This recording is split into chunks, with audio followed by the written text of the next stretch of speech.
함께 기도드리겠습니다. 자비하신 우리 아버지 하나님 감사합니다.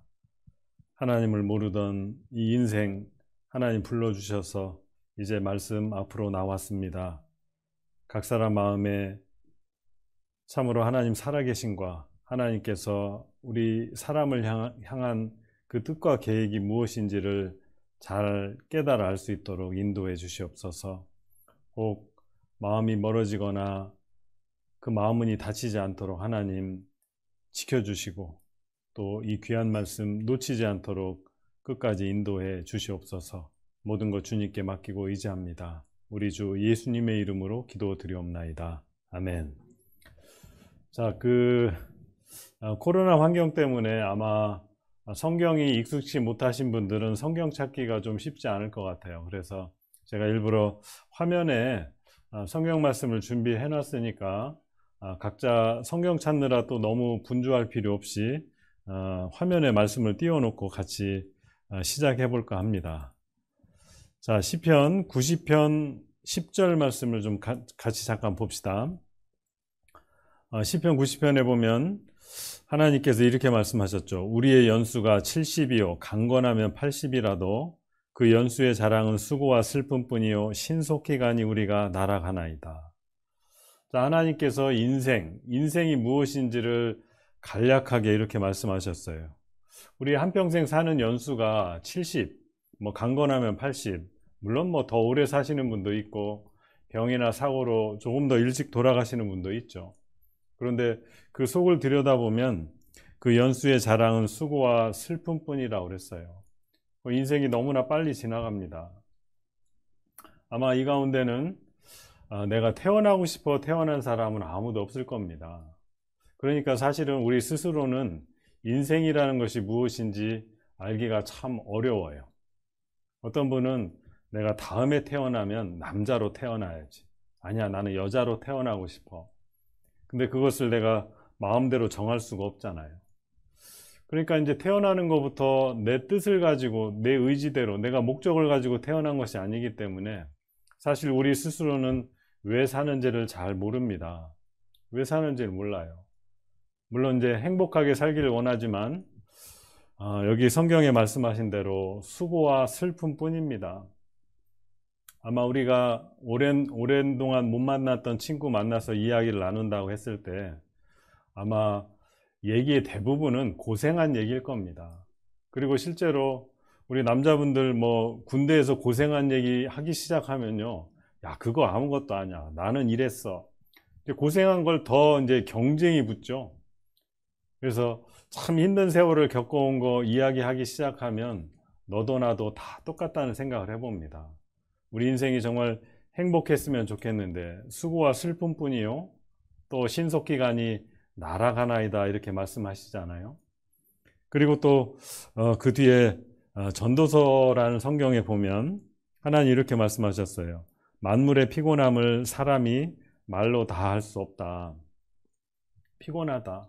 아마 오늘도 직장에서 열심히 땀 흘려 일하고 식사 급하게 하고 여기 오셨을 거예요.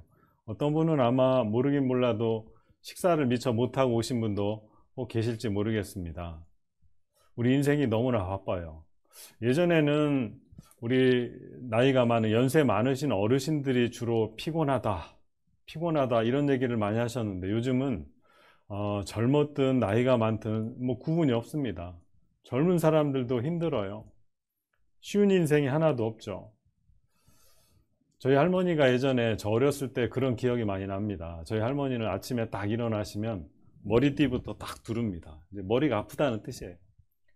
그리고 이제 저희 삼촌들, 작은아버지들이 이제 어머니 이제 편찮으시냐고 이렇게 찾아오면 늘 머리띠 묶고 이렇게 끙끙 앓아요. 그러면 이제 자식들이 이제 꼭 바카스를 한 박스 사옵니다. 그래서 저희 할머니는 바카스 힘으로 평생을 사셨던 것 같아요. 박스로 싸놓고 심심하면 하나 뜯어먹고 저희도 이제 거의 옆에서 얻어먹고 맛있잖아요. 그러니까 이제 자식들 이제 돌아가고 나면 쌩쌩해요. 근데 자식들 온다고 하면 머리띠 묶고 들어눕습니다. 그래야 이제 아들들이 자주 찾아보고 이렇게 하니까.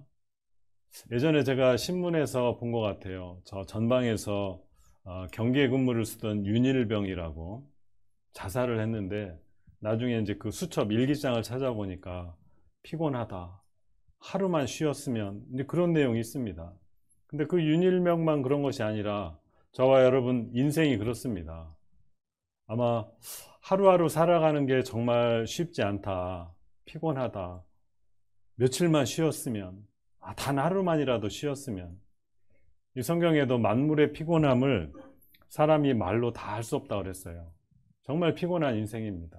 그래서 우리 어린아이들 크는 모습을 보면, 저 때가 좋았는데, 그런 생각 하잖아요.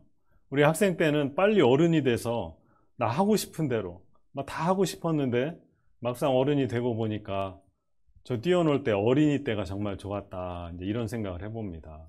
어른이 되면요, 그다음부터 이 어깨에 짊어지는 그 무게감, 짐이 얼마나 큰지 모릅니다. 가족들 먹여 살려야 되고, 또 부모 공양해야 되고, 사는 것이 정말 어렵죠. 그래서 한 세대는 가고 한 세대는 온다 말씀하셨어요. 도대체 인생, 사람이 태어나서 한평생 왜 사는가 생각해 보면 우리는 잘 몰라요. 전도서 5장에 저가 모태에서 벌거벗고 나왔으니 이제 그 나온 대로 돌아가고, 수고하여 얻은 것을 아무것도 손에 가지고 가지 못하리니 이것도 패단이라.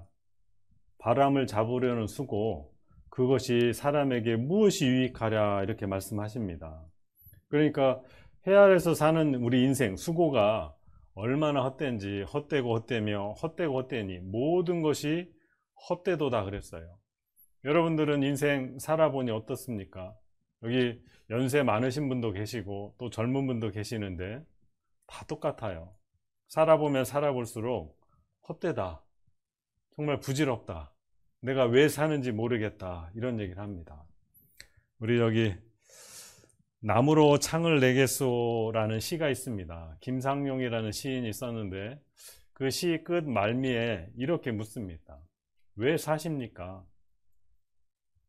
똑같은 질문을 여러분들에게 했다면 여러분 뭐라고 대답하시겠어요? 이 시인은 그 질문에 웃지요. 그냥 웃는다고 했어요. 사실 우리가 인생을 살긴 살지만 왜 사십니까? 물어보면 그 질문에 대한 답을 우리가 할 수 없습니다.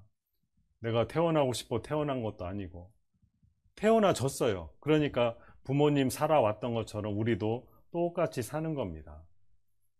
왜 사십니까? 그 답은 성경에서 찾아야 돼요. 왜냐하면 이 천지 만물을 만드시고 우리 사람 인생을 만드신 분이 하나님이시기 때문에 그렇습니다. 왜 사냐고 묻는다면 그냥 우리는 웃을 수밖에 없죠. 자, 전도서 3장 말씀을 봅시다. 천하의 범사가 기한이 있고 모든 목적이 이룰 때가 있나니 날 때가 있고 죽을 때가 있으며 심을 때가 있고 심은 것을 뽑을 때가 있다 그랬어요. 천하의 범사가, 범사는 크고 작은 모든 일이죠. 천하의 범사가 기한이 있다.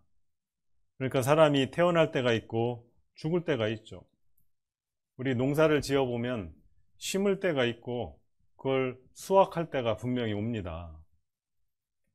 지금 날씨가요, 오늘 제가 이제 오는 과정에서 보니까 꽤 날씨가 뜨거웠어요. 아마 신문에서 보셔서 아시겠지만 올해 여름은 굉장히 더울 거라 예상을 합니다. 그래서 이제 그 기후가 온난화, 그래서 점점 날이 더워지는 것 같은데요. 아무리 더운 여름이 와도 시간이 지나면 반드시 또 서늘한 겨울이 찾아옵니다. 한동안 추운 것 같았는데 싹이 나고 또 여름이 찾아오고, 이제 성경에는 하나님의 섭리가 있다 이렇게 말씀하시는데 천하의 범사가 기한이 있다 그랬어요. 사람이 날 때가 있고 죽을 때가 있고 심을 때가 있고 심은 것을 뽑을 때가 있다. 근데 이제 그 중에 중요한 내용이 있죠. 모든 목적이 이룰 때가 있다. 사람이 왜 태어났을까? 이유도 없이 태어난 사람이 있을까요? 이유도 없는 것은 아무것도 없습니다. 돌멩이 하나도 풀 한 포기도 다 이유가 있죠. 우리 주변에 둘러보면 전등은 빛을 비춰서 우리가 잘 볼 수 있게 하는 목적이 있고요. 여러분 앉아있는 의자는 사람이 편히 쉴 수 있도록 않는 그런 기능을 제공하잖아요. 모든 것이 찾아보면 다 목적이 있고 이유가 있죠. 근데 이제 중요한 것은 저와 여러분, 우리가 살아가는 인생은 그 목적을 알기가 너무 어렵다는 겁니다. 너무 어려워요. 그런데 이번 한 주간 배울 이 성경을 보면 우리 인생의 목적이 그 안에 명확하게 나와 있습니다. 그걸 좀 살펴볼 거예요. 최근에 유명한 영화죠. 미나리라는 영화입니다. 제가 오늘 저녁을 미나리를 먹었는데, 여기 윤여정이라는 배우가 미국에서 아주 큰 상을 받았어요. 아카데미 여우조연상인가요? 뭐 동양 사람 거의 받지 못하던 상을 우리나라, 그것도 나이가 많은 이 여배우가 그 상을 받았는데, 그래서 이제 유명한 영화입니다. 이 미나리라는 영화 저도 보지 못했고요.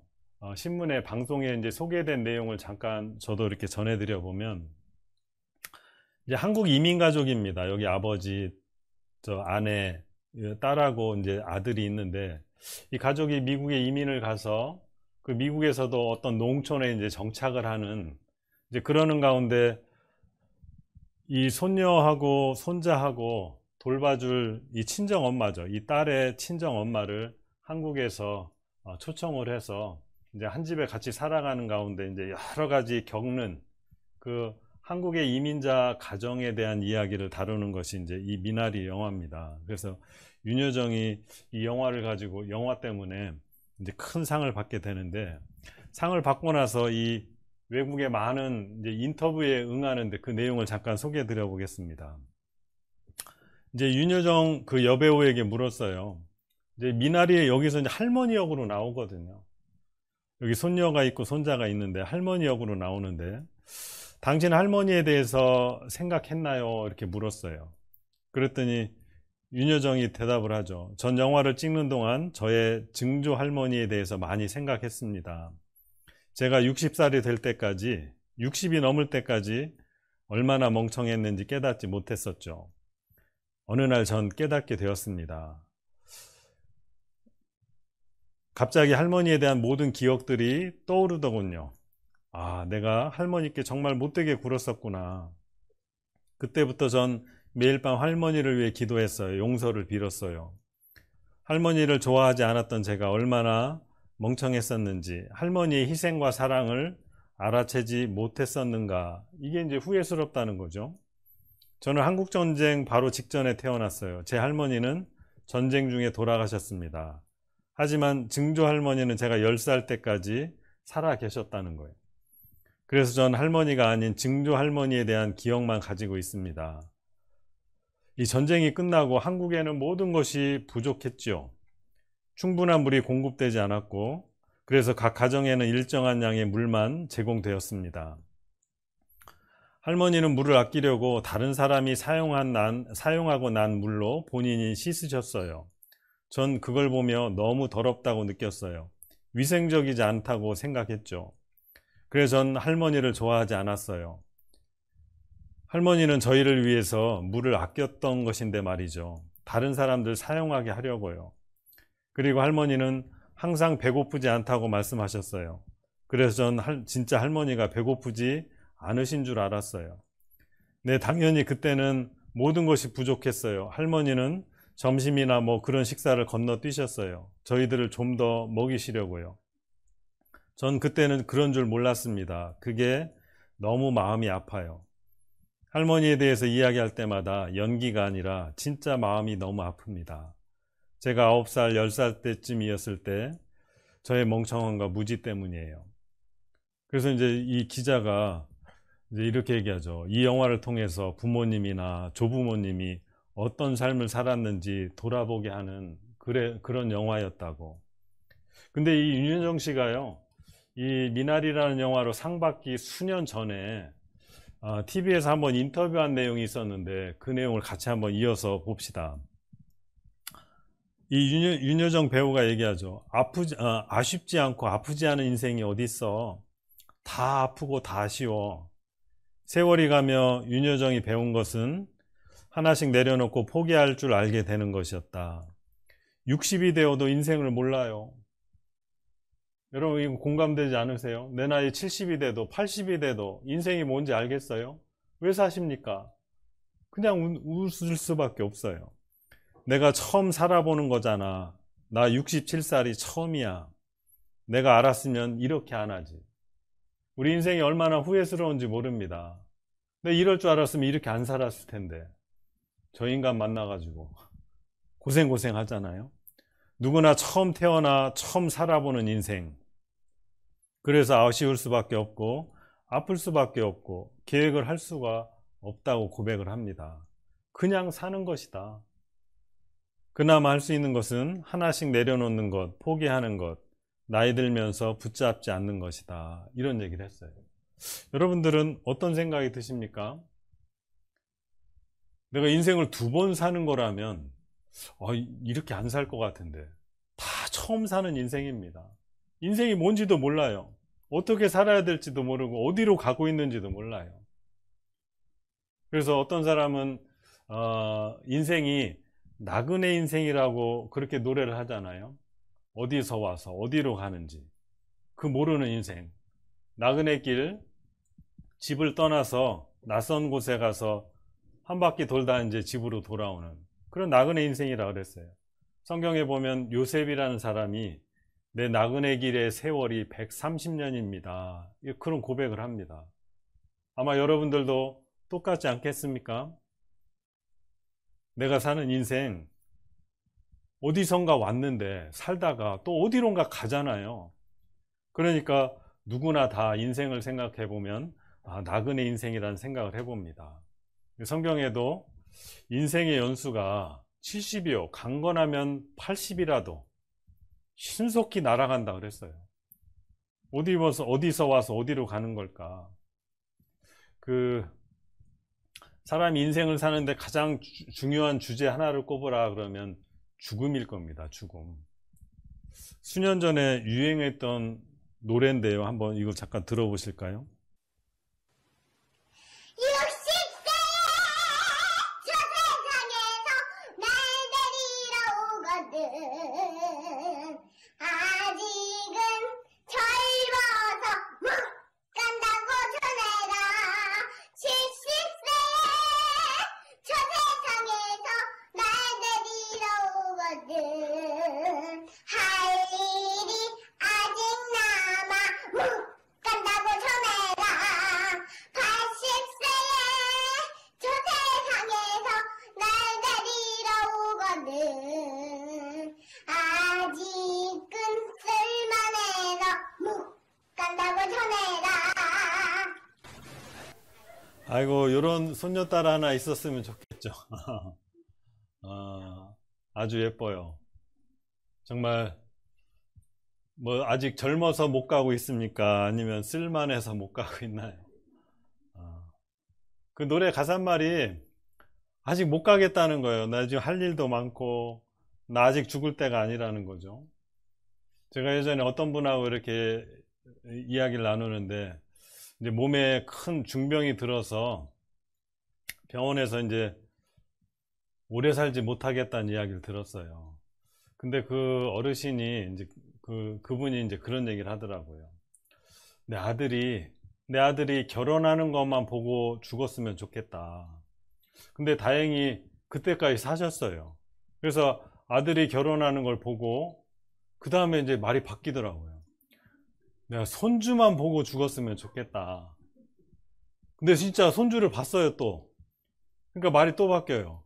우리 손주가 초등학교 입학하는 것만 보고 죽었으면 좋겠다. 이제 끝이 없는 겁니다. 끝이 없어요. 성경에 우리 사람 속에는요 영혼을 사모하는 마음을 주셨느니라.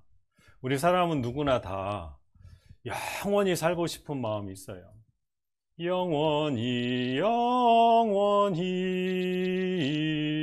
그대와 살고 싶소. 어차피 인생은요 70년 아니면 80년으로 끝이 납니다. 근데 사람 마음속에는 왜 영원히 살고 싶은 마음이 있는 걸까? 영원한 세계가 틀림없이 있기 때문에 그렇습니다. 여러분 죽음은 우리에게 건너가는 과정일 뿐이지 죽음으로 모든 것이 끝나지 않습니다. 끝나지 않아요. 어떤 100세 된 어르신한테 어휴 정말 오래 사셨네요. 내년에는 이제 가셔야 되겠네요. 그럼 이제 딱이 맞습니다. 딱이 맞아요. 그분이 만약에 1000살을 살았다. 그러면 야 내가 진짜 오래 살고 잘 살았다. 이제 그만 가자. 그럴까요? 그거 가지고 만족이 안 됩니다. 우리는 1000살을 살아도 10,000살을 살아도 끝이 없어요. 끝이 없어요. 그러니까 사람들 마음속에는 영원히 왜냐하면 하나님께서 영원을 사모하는 마음을 주셨고 우리 속에는 나중에 또 설명을 드리겠지만 영혼이라는 것이 있기 때문에 그렇습니다. 그래서 저와 여러분 인생 도대체 내가 이 땅에 왜 태어나서 왜 살고 있는가 하나님께 물어봅시다. 그것이 이제 성경 안에 답이 있기 때문에 성경을 찾아봅시다. 이제 그런 내용하고 똑같아요. 저는 어려서부터 저희 집안이 불교 집안이었습니다. 그래서 어려서 엄마 손잡고 절에 가. 우리나라 절은 꼭 산속에 있잖아요. 그래서 저는 절이 좋아서라기보다는 어렸을 때 그 산속에 가서 계곡물 속에서 뛰어놀고 이제 그 재미로 이제 엄마 손잡고 절에 다니고 이제 그런 환경 가운데 컸는데 저는 하나님이 누군지 전혀 몰랐어요. 있는 줄도 몰랐고 하나님이 어떤 분인지도 모르고 각자 자기가 믿는 대로 살면 되지 이제 그런 생각으로 살다가 제가 이제 청년회 때 27살 때 여러분들이 말씀 듣는 것처럼 처음으로 저는 성경을 접하게 됐습니다. 그 안에 하나님이 계시고 하나님을 만나게 됐고 그리고 내 인생이 왜 사는지 그 목적이 무엇인지 죽음 이후에는 어떻게 되는지 이제 그걸 알게 됐어요. 그래서 저와 여러분 이 성경을 살펴보는 가운데 하나님을 만나고 인생의 목적을 알게 되고 특히 이제 사람에게 가장 중요한 죽음 이후에 어떻게 되는지를 명확하게 이제 알게 됩니다. 그래서 오늘 전해지는 말씀 한 주간 빠지지 말고 끝까지 좀 들으시길 부탁드립니다. 성경을 읽어보면 내 생각하고는 다른 것이 너무나 많아요. 어느 사람의 생각은 이럴 것 같은데 실제로 하나님의 말씀을 살펴보면 내 생각과 다른 것이 너무 많아요. 그것을 하나씩 이제 살펴보고자 합니다. 여기 성경 말씀 이사야 성경을 보겠습니다. 이사야 45장 5절에 나는 여호와라 나 외에 다른 이가 없나니 나밖에 신이 없느니라. 이 하나님의 말씀입니다. 그러니까 여기서 나는 하나님이시죠. 나는 여호와라 나 외에 다른 이가 없나니 나밖에 신이 없느니라. 이 세상에 신이 얼마나 많은지 아십니까? 어떤 사람은 800만 가지, 저 인도 같은 경우는 3억 가지가 된다고 합니다. 그러니까 하루에 신을 하나씩만 알아본다 해도 죽을 때까지 알아봐도 다 알지 못할 정도로 신이 많아요. 그래서 저도 하나님을 모를 때는 이제 그런 생각이 있었던 것 같아요. 천주교를 믿든 불교를 믿든 기독교를 믿든 이슬람교를 믿든 각자 자기들 믿고 있는 신 잘 믿고 사이좋게 행복하게 살다 가면 되지. 근데 성경을 펼쳐보니까 내 생각하고는 너무 달랐어요. 성경에는 나밖에 신이 없느니라. 나는 여호와라. 여호와는 하나님의 이름인데 그 뜻이 여호와라는 말은 스스로 있는 자다. 또 영원히 존재하는 자다. 사실은 우리가 말로는 이렇게 설명하지만 스스로 있는다는 건 우리가 이해하기 참 어려운 표현입니다. 왜냐하면 우리는 태어나졌거든요. 내가 스스로 존재하는 존재가 아니기 때문에 말로는 그런가 보다 하지만 정말 이해하기 어려운 말 중에 하나죠. 또 영원히 존재하는 자다. 사람은 태어나서 7, 80년 살다가 죽음을 맞이하는데 하나님은 여호와라. 스스로 있는 분이고 누가 창조한 분이 아니죠. 누가 낳은 분이 아닙니다. 자신 스스로 존재하는 분, 또 영원히 시작도 없고 끝도 없는 그런 영원히 존재하는 분이다. 그분이 말씀하시기를 나 외에 다른 이가 없다. 나밖에 신이 없느니라. 이게 정말 참말일까? 그걸 알아보셔야 돼요. 이게 정말 참말이라면, 이게 정말 사실이라면 하나님 외에 신이라고 주장하는 모든 신은 그게 800만 가지가 됐든 3억 가지가 됐든 다 거짓이라는 거죠. 잘못됐다는 뜻입니다. 이 말이 거짓말이라면 하나님 안 계신 거죠. 하나님 자신이 거짓인 거죠. 근데 이 말이 정말 참말인지 오늘부터 차근차근 한번 같이 살펴볼 겁니다. 이어서 말씀하시기를 너는 나를 알지 못하였을지라도 나밖에 다른 이가 없는 줄을 무리로 알게 하리라. 나는 여호와라 다른 이가 없느니라. 너는 나를 알지 못하였을지라도 저도 그랬어요. 어려서 절에 다니고 하나님을 모르고 살았죠. 하나님 분명 말씀하시기를 여기 너는 나를 알지 못하였을지라도 여러분 여기 오늘 나도 성경 말씀을 처음 듣는데 그러셔도 상관없어요. 하나님 말씀하시잖아요. 너는 나를 알지 못하였을지라도 나밖에 다른 이가 없는 줄을 알게 하리라. 여러분 귀만 쫑긋 세우고 마음을 열고 말씀을 잘 들어보시면 하나님께서 알게 해줍니다. 무엇을? 나는 여호와라 다른 이가 없느니라. 하나님 한 분만이 진짜 신이시고 다른 신들, 성경에 그걸 우상이라고 얘기하는데 다른 신이라고 주장하는 모든 것은 거짓이요 잘못됐다라는 것을 알게 하실 겁니다. 그러니까 한 주간 여러분이 귀를 열고 마음을 열고 이 하나님의 말씀에 귀를 기울이시면 하나님 계시다는 걸 분명히 발견하게 될 겁니다. 우리는 살면서 무언가를 믿고 삽니다. 저도 그랬던 것 같아요. 예전에 어렸을 때 이렇게 길을 가다 여기 지금 그 교회당 바닥도 이렇게 줄이 이렇게 타일이 이렇게 줄이 있잖아요. 그럼 꼭 걸을 때 줄을 안 받고 걸으려고. 저 줄 밟으면 괜히 재수 없을 것 같고. 그래서 이게 간격이 너무 멀면 막 이렇게 폴짝 뛰기도 하고. 아마 여기 그런 경험들이 다 있으실 거예요. 제가 강원도에서 왔는데요. 강원도 하면 생각나는 게 산이죠. 강원도는 벌써 딱 가면 분위기가 다릅니다. 막 숲이 울창하고 산이 높고 저희 강릉교에서는 이렇게 대관령이 보입니다. 대관령을 보면 오늘도 그랬는데요. 대관령을 넘어오면서 그 밑에는 날씨가 그렇게 쨍쨍하고 좋은데도 대관령 올라가면 안개가 끼어 있고 비가 오기도 하고 그러니까 옛날 강릉 사람들은 어떤 생각을 가지고 있냐면 저 대관령을 넘어가면 다른 세상이 있다고 생각을 한 거예요. 그러니까 그 산속에 깊은 산중에 들어가면 거기 왠지 산신령이 있을 것 같고 그러니까 거기다 대고 빌잖아요. 강릉은 또 산만 있는 게 아니라 바다가 있어요. 동해바다가 있는데 저도 이제 마음이 답답할 때 이렇게 바다에 나가 보면 속이 확 트이죠. 확 트입니다. 그래서 이 강릉에는 해변가에 카페가 정말 많고요.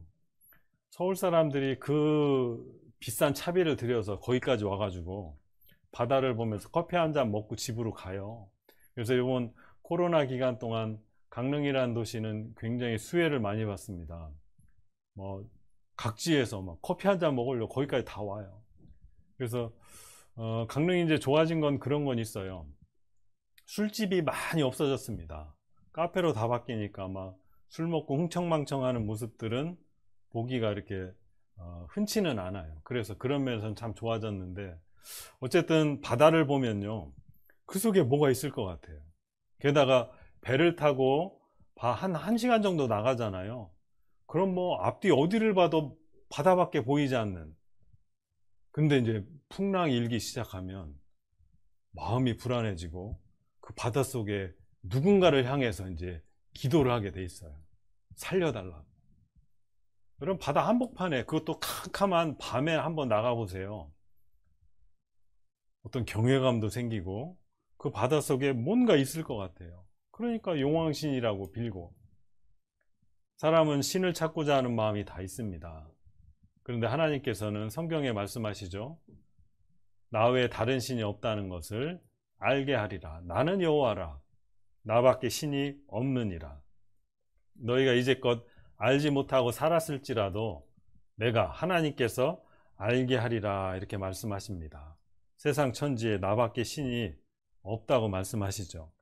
그래서 우리가 한 주간 살펴보는 이 성경 자, 여기 화면 봅시다.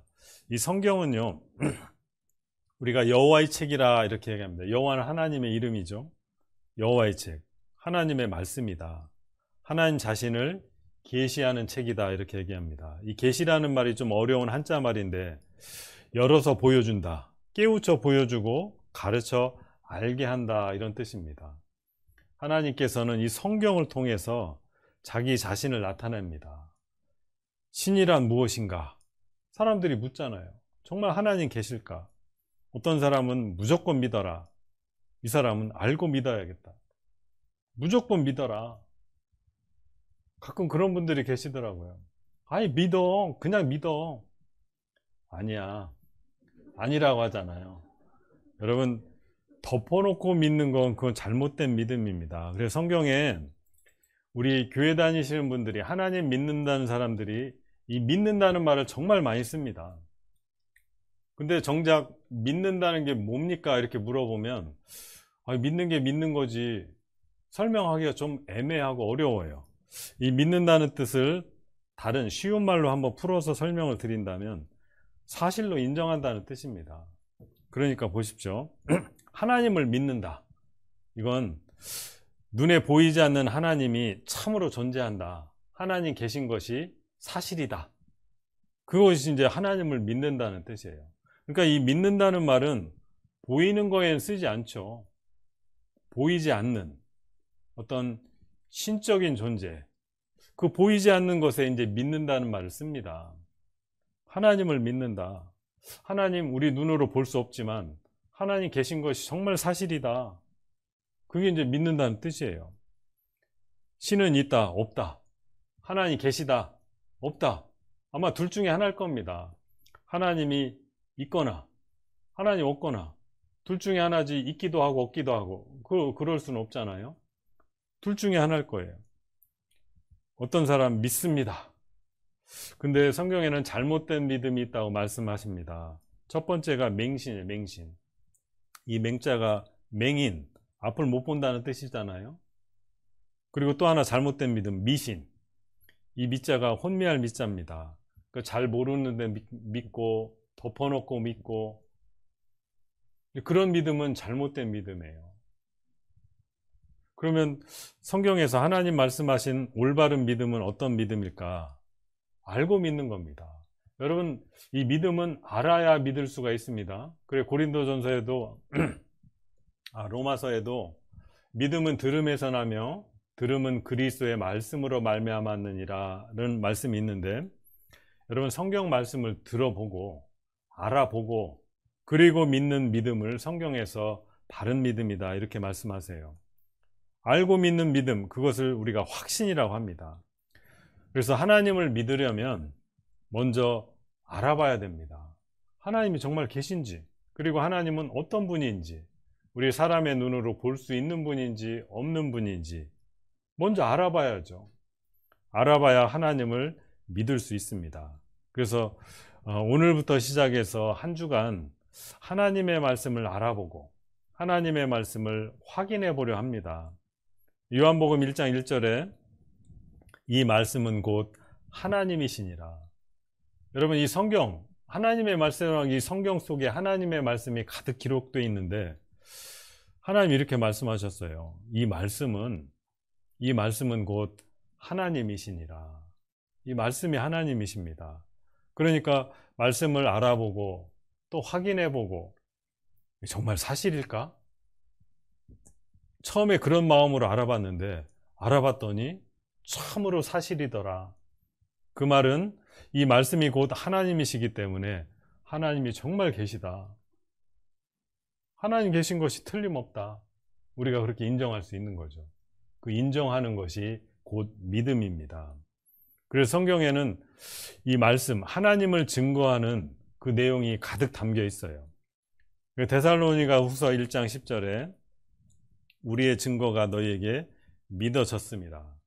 여러분, 사실은 우리가 그래 믿어야지, 그런다고 믿음이 생기진 않습니다. 물론 우리가 믿으려는 마음도 있어야 되지만 성경에 분명 믿어졌다라고 했어요. 믿어졌다. 내가 알아봤더니 그게 정말 사실이더라. 그럼 내가 믿으려고 애써서 믿은 게 아니라 그게 사실이니까 믿어지는 거예요. 사실이니까 믿어지는. 그래서 대부분 하나님을 믿지 못하는 이유가 뭘까 생각해 보면 몰라서, 그리고 한 번도 알아본 적이 없어서 그래요. 또는 알아보긴 알아봤는데 제대로 알아보지 못해서 그렇죠. 성경을 바르게 제대로 들어보고 알아보고 확인하는 가운데 믿어지는 믿음, 그것이 이제 성경에서 말씀하시는 믿음이라는 뜻이 됩니다. 그래서 이제 오늘 이런 생각을 한번 해봅시다. 제가 여기 단어를 화면에 하나 띄울 텐데, 만약에 예전에 그 큰 건물이 한번 무너져 가지고 사람이 많이 깔려 죽은 일이 있었어요. 그래서 그 건물을 관리하는 책임자들을 경찰서에 데려가다 한번 신문을 하고 조사했어요.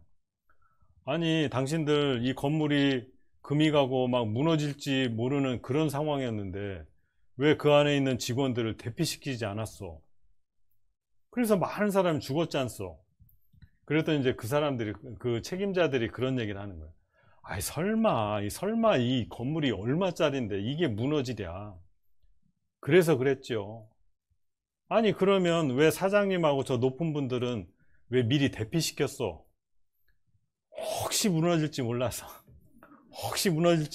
대피시켰다고. 이게 이제 똑같아요. 아이, 설마 하나님 있으려고.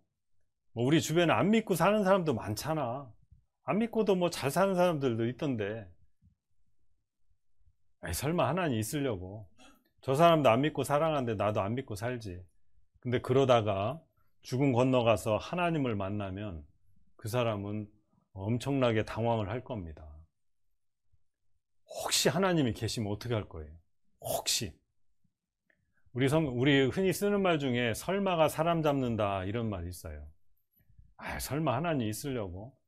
그건 교회 다니는 사람들 얘기지. 그렇지 않습니다. 내가 믿지 않는다고 해서 정말로 존재하는 진짜 계시는 하나님이 내가 안 믿는다고 해서 없어지느냐? 그렇지 않아요. 그러니까 믿기 전에 먼저 정말 하나님이 계신지 안 계신지 그걸 알아보는 게 순서고, 그게 굉장히 중요한 내용입니다. 알아보셔야 돼요. 그래야 내가 믿을 수 있어요. 예전에 제가 어떤 어르신하고 대화를 나누는데 그 할머니가 그러시더라고요. 할머니, 하나님 믿으세요? 그러니까 그럼 믿지. 내가 교회를 20년을 다녔는데. 진짜 믿어요? 제가 물었어요. 큰 소리로. 믿는다니까. 제가 근데 계속 물었어요. 할머니, 진짜 믿어요? 정말로 믿어요? 그랬더니 이제 할머니가 대답이 점점 작아지는 거예요. 믿어. 믿는다니까. 근데 계속 물었더니요, 그 할머니가 그러시더라고. 우리 아들이 교회를 다녀서 나도 따라 다녔는데 한 20년 됐어. 근데 나는 솔직히 하나님 계신지 안 계신지 잘 모르겠어. 그냥 있다고 치고 믿는 거야. 여러분, 그런 믿음은 믿음이 아닙니다. 맹신이요, 미신이죠. 하나님이 정말 계신지 알아보고, 진짜 계시는구나. 그 방법이 뭐라고 그랬습니까? 이 말씀은 곧 하나님이시니라. 이 말씀이 하나님이시니까 이 말씀을 잘 살펴보고, 이게 정말 그러한가? 이게 사실인가? 맞구나. 사실이구나. 그럼 하나님 계신 거예요. 왜? 이 말씀은 곧 하나님이시기 때문에 그렇습니다. 알아봤더니 아니더라. 이거 엉터리더라. 그건 하나님 안 계신 거죠. 그래서 오늘부터 저하고 성경을 자세히 한번 알아볼 겁니다. 자, 시편 14편에 이런 말씀이 있어요.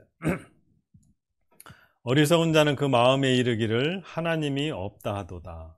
우리 주변에 하나님 없다고 하는 분들이 계십니다. 그 사람을 성경에 어리석은 사람이다, 어리석은 자라 그랬어요. 이 사람들은 하나님이 왜 없다고 하는 걸까? 첫 번째, 알아보지도 않고 덮어놓고 얘기하는 거죠. 그리고 또 하나 중요한 것, 하나님이 눈에 안 보이니까 없다고 주장하는 사람들이 있어요. 야, 하나님 정말 있으면 한번 보여줘봐. 그래서 제가 오늘 준비를 했어요. 하나님은 어떤 분이시냐?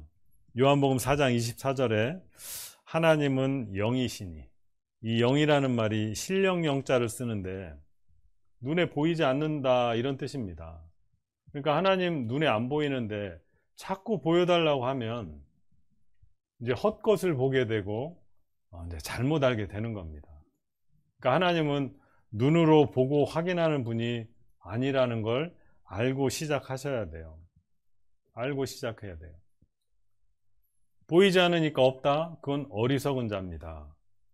여러분, 우리가 살아가는데 보이지 않는 것이 얼마나 많은데, 우리 숨쉬는 공기도 그렇죠. 소리도 눈으로 보는 게 아니잖아요. 냄새도 눈으로 볼 수 있는 게 아닙니다. 그러니까 보이지 않으니까 없다라고 하는 건 정말 어리석은 사람이죠. 그래서 신은 있다 없다, 하나님 계시다 안 계시다, 둘 중에 하나일 겁니다. 자, 이 사람 얘기합니다. 신이 있다는 증거를 대봐. 정말 하나님이 있다는 증거를 대봐. 여러분, 성경은 증거의 말씀이라고 합니다. 우리 눈으로 볼 수 없는 하나님이 정말 계시다는 증거들이 이 두꺼운 책 속에 얼마나 많이 들어있는지 몰라요. 근데 하나님 믿지 않는 사람들은 그 증거를 제대로 알아보질 않았기 때문에 그래요. 여러분, 밖에 여기 지금 창문이 다 가려 있어서 안 보이는데, 우리가 방 안에 있고 창문으로 밖을 내다본다고 합시다. 막 나뭇가지가 흔들리고 있어요. 바람이 분다는 증거잖아요. 굴뚝에 연기가 피어오릅니다. 여기 전주 북부 지역은 어떤지 모르겠어요. 제가 사는 저 강원도 쪽에 가면 이렇게 차를 타고 가다 보면 마을들이 한 대집 이렇게 띄엄띄엄 이렇게 있는 곳이 있는데, 아직도 저녁 때가 되면 이렇게 굴뚝에 연기가 나고 밥 짓는 그런 풍경들을 자주 보게 되는데요. 굴뚝에 연기가 난다는 건 무슨 뜻입니까? 그 밑에서 불 떼고 있다는 뜻이잖아요. 연기가 안 난다는 건 불 안 뗀다는 뜻이에요. 겨울에 눈이 소복히 덮여있는 산에 올라가는데 발자국이 있어. 그건 무슨 뜻이에요? 뭐 사람이 사는구나, 짐승들이 살고 있구나, 증거가 되는 겁니다. 이 하나님이 계시다는 증거가 이 성경에 있기 때문에 우리가 일부러 시간을 꼭 내서 좀 허리도 아프고 피곤하기도 하지만 마음을 들여서 한 번을 알아보셔야 돼요. 한 번은 제대로 한번 알아보면 하나님이 계시다는 거, 그거 분명히 알게 됩니다. 그래서 예전에 그런 분 뵀어요. 남편과 아내가 잘 살고 있었는데 아내가 어느 날 하나님을 믿게 되고 이제 교회를 나가기 시작하니까 남편이 그게 너무 싫은 거예요. 막 못 가게 때리기도 하고 막 성경책 찢어서 태워버리기도 하고. 근데 이제 그 남편이 여러분 지금 말씀 이렇게 듣는 것처럼 억지로 와가지고 말씀을 한번 들은 적이 있거든요. 일주일을 다 들었어요. 근데 그분이 하나님을 온전히 믿게 되지는 않았는데, 근데 그 뒤로는 아내가 교회 가는 걸 방해하질 않더라고. 자기도 아는 거예요. 이 증거를 찾아보니까 내가 하나님을 온전히 믿지 못해도 없다는 얘기를 못 하는 겁니다. 그전에는, 알기 전에는 하나님 있긴 어딨어, 당신 교회 한 번만 더 나가면 이제 나랑 끝장이라고 그렇게 큰 소리 치던 남편도 성경을 알기 시작하니까 입이 다물어지는 겁니다. 하나님 없다는 얘기는 감히 못하는 거예요. 여러분, 성경 안에는 눈으로 볼 수 없지만 하나님이 참으로 계시다는 증거가 많이 들어 있습니다. 여기 이 성경 말씀 한번 봅시다.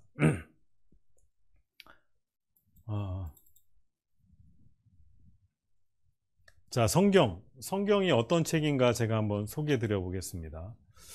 자, 성경 세계 판매 1위의 인쇄물이다 그랬어요. 가장 많이 팔린 책, 우리말 성경. 우리나라에서 가장 많이 팔린 책이 뭘까? 성경입니다.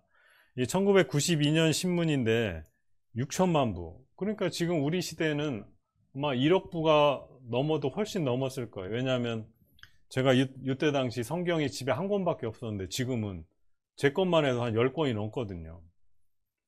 10권이 넘어요. 저희 집안은 저희 집뿐만 아니라 저희 친척들이 다 불교 집안이었거든요. 제가 중학교 때 방학 때 이제 심심해서 작은아버지 댁을 놀러 갔어요. 가서 뭐 할 일도 없고 그래가지고 그 책 꽂혀 있는 책장을 이렇게 뭐 재밌는 책 없나, 만화책 없나 이렇게 살펴보다가 성경이 있더라고요. 그래서 깜짝 놀랐어요. 우리 집안은 교회 다니는 사람 한 명도 없는데, 아니 어떻게 성경이 있지? 꺼내서 이렇게 보니까 맨 뒤에 기도원 옆에 이제 공짜로 나눠주는 거. 우리 한국 사람들은 공짜라면 양잿물도 마시는데, 옛날에 이게 성경을 무료로 막 이렇게 나눠주던 협회들이 좀 있었거든요. 아마 이 가운데 우리 집은 뭐 교회도 안 나가고 아무 관련이 없다고 해도 집에 가서 잘 찾아보세요. 성경 한 권 나올 겁니다. 우리나라에서 가장 많이 팔린 책 성경입니다. 그리고 성경이요, 얼마나 많은 언어로 번역됐는지 아마 15년 내로 모든 언어로 이제 성경이 번역될 거다, 이런 신문 기사고요. 이 기독교 국가의 대표라고 할 수 있는 미국, 이 부시 대통령이 대통령에 당선됐을 때 어떤 책에 손을 얹고 선서를 하고 있는데 이 책이 성경이죠. 오바마 대통령도 이 빨간 낡은 성경, 이 링컨 대통령이 보았던 성경이라고 합니다. 성경에 손을 얹고 선서를 합니다. 트럼프 대통령도. 그리고 이제 올해 새로 당선된 바이든이라는 미국 대통령, 성경에 손을 얹고 선서를 했어요.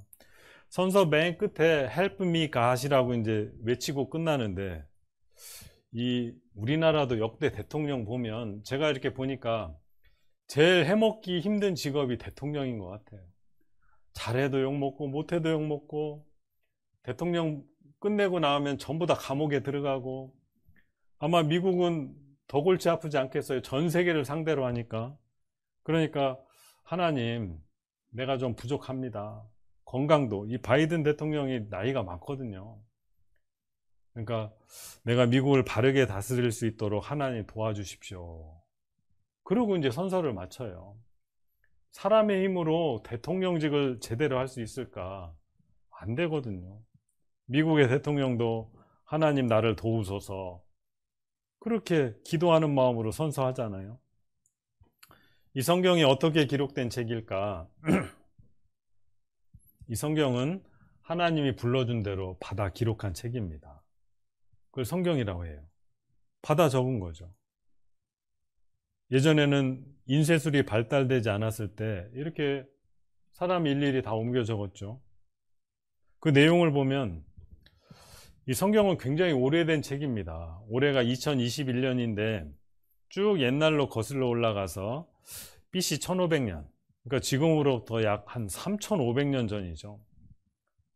이 BC 1500년, 기원전 1500년, 기원전 1500년이라는 건 예수님 오신 기점으로 나눕니다. 그래서 예수님 오시기 전 시대를 BC, Before Christ라고 하고, 예수님 오신 이후 시대를 AD, 아노 도미니, 주후, 예수님 이 세상에 오신 후라는 뜻을 가지고 있어요.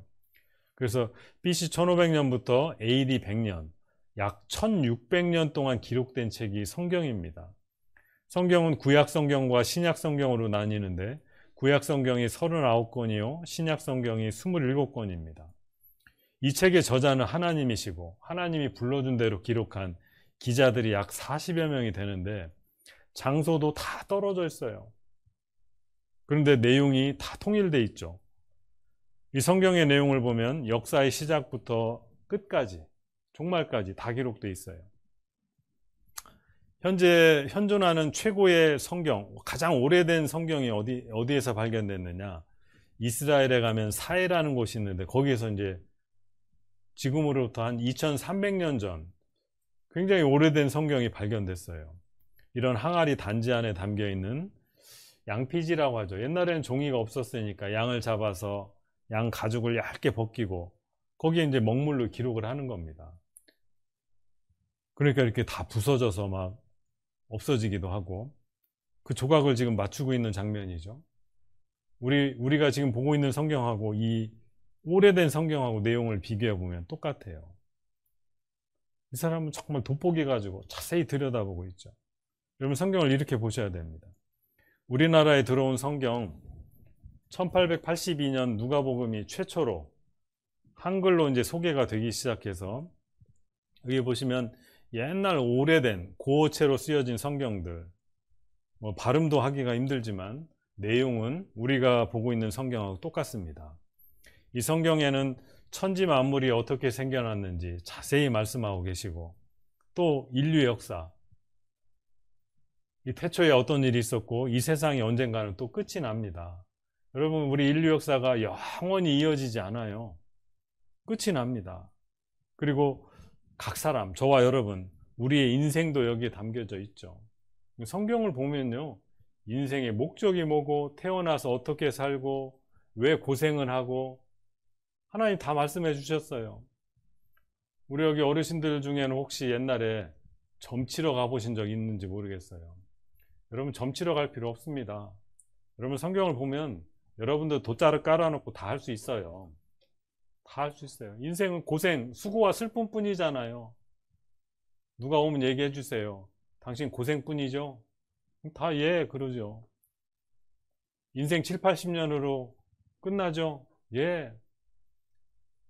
죽음 이후에 어떻게 되는지 모르시죠? 성경 가지고 다 얘기해 주시면 돼요. 우리 저와 여러분의 인생도 하나님의 말씀이 성경 안에 다 담겨 있습니다. 뿐만 아니라 눈에 보이지 않는 신령한 영적인 세계에 대한 부분도 하나님 다 말씀해 주셨어요. 여러분, 성경 하나면 그 속에 모든 것이 들어있다는 걸 아셔야죠. 자, 이 사람은 토마스 선교사라는 사람입니다. 우리나라에 처음으로 성경을 전해준 분이죠. 어떻게 됐냐? 오자마자 죽었어요. 그때만 해도 조선시대 후기, 이게 하나님 믿는 걸 배척하던 때였거든요. 이 사람이 성경책 하나 전해주고 죽임을 당했는데, 이 병사 하나가 이 성경책을 받아들고 집에 와서 할 거는 없고 벽지 찢어진 데다 이제 성경책을 한 장씩 뜯어가지고 붙였어요. 나중에 이제 그게 여관이 돼서 그 방에 묵는 사람이 이제 벽지에 붙어 있는 성경을 한번 보게 된 거죠. 자, 옛날에 성경을 나눠주던 사람들의 모습입니다. 조선시대 때. 여러분, 우리에게 이 성경이 전해지기까지 얼마나 많은 사람이 죽었는지 모릅니다. 사자밥이 되기도 하고, 이렇게 십자가 형태를 거꾸로 못 박혀 죽기도 하고, 불에 태워지기도 하고. 여러분 앞에 놓여있는 이 성경이 얼마나 귀한 책인지 몰라요. 이 성경이 우리 손에 들어오기까지 험난한 세월을 겪었다는 걸 분명히 아셔야 됩니다. 그래서 아까 여기 제가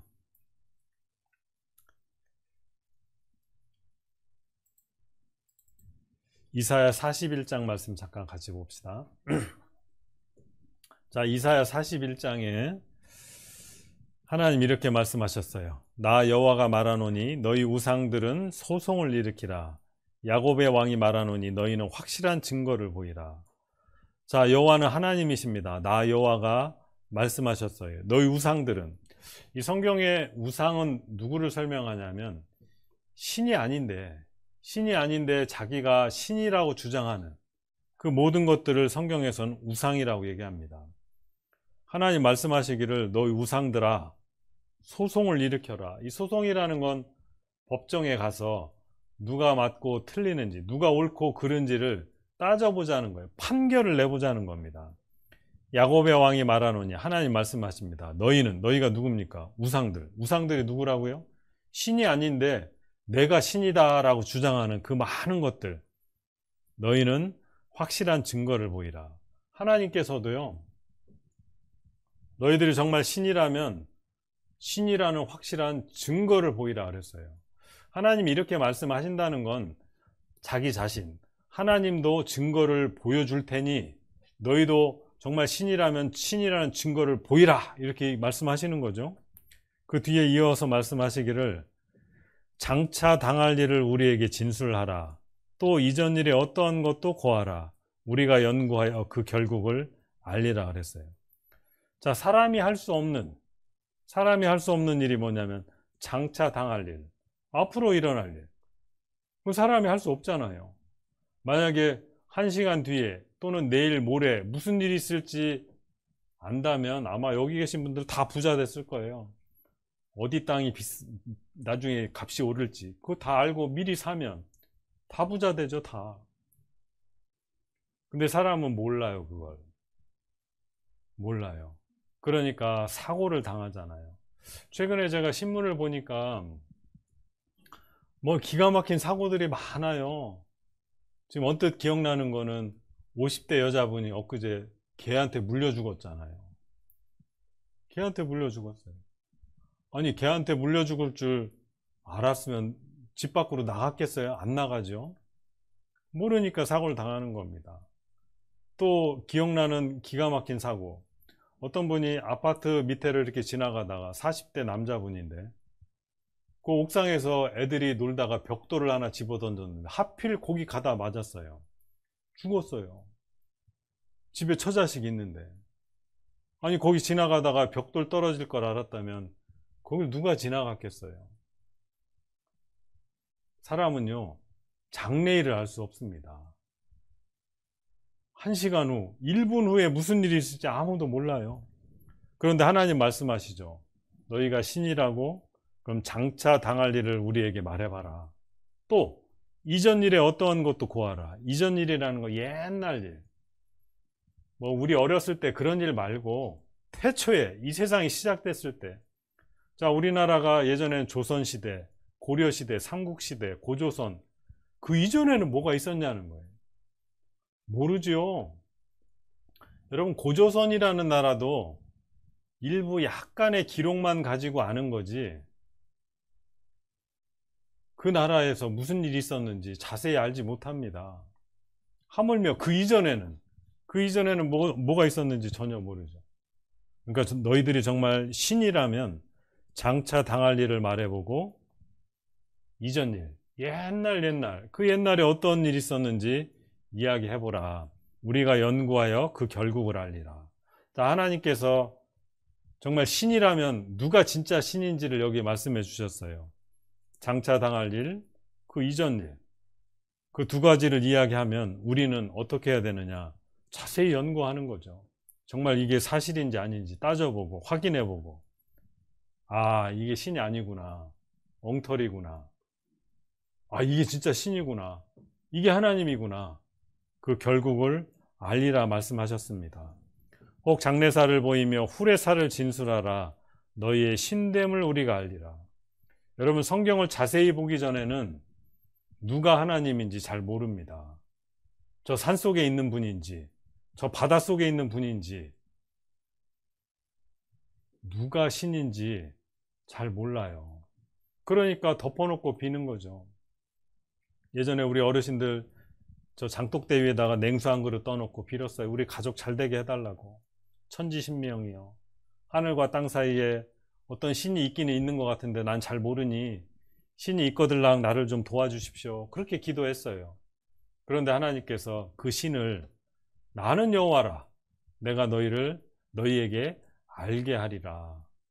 그 방법이 성경입니다. 성경을 통해서 우리가 하나님을 아는 거예요. 자, 이제 1시간 됐으니까 체조를 한번 하고 뒤에 말씀을 들어볼까요? 자, 이제 자, 성경 맨 첫 장에 이렇게 말씀하셨어요. 태초에 하나님이 천지를 창조하시니라. 이 태초라는 말은 이 세상 처음 시작할 때를 말씀하시고, 하나님이 계시는데 그 하나님이 천지, 하늘과 땅, 이 천지라는 건 하늘과 땅만 만들었다는 게 아니라 이제 대표죠. 이 천지 만물, 우주에 가득 찬 이 모든 것들을 창조하시니라 그래서, 이 창조라는 말은 없었는데 만들어내는 겁니다. 여러분, 우리 아이들이 진흙덩이 갖다 놓고 하나는 말도 만들고 개도 만들고, 그거는 창조가 아니죠. 창조라는 건 아예 없었는데 만드신 거예요. 그래서 이 성경 맨 앞부분에는 그 하나님께서 천지를 창조하신 그 말씀을 증거하고 계시는데, 계속해서 봅시다.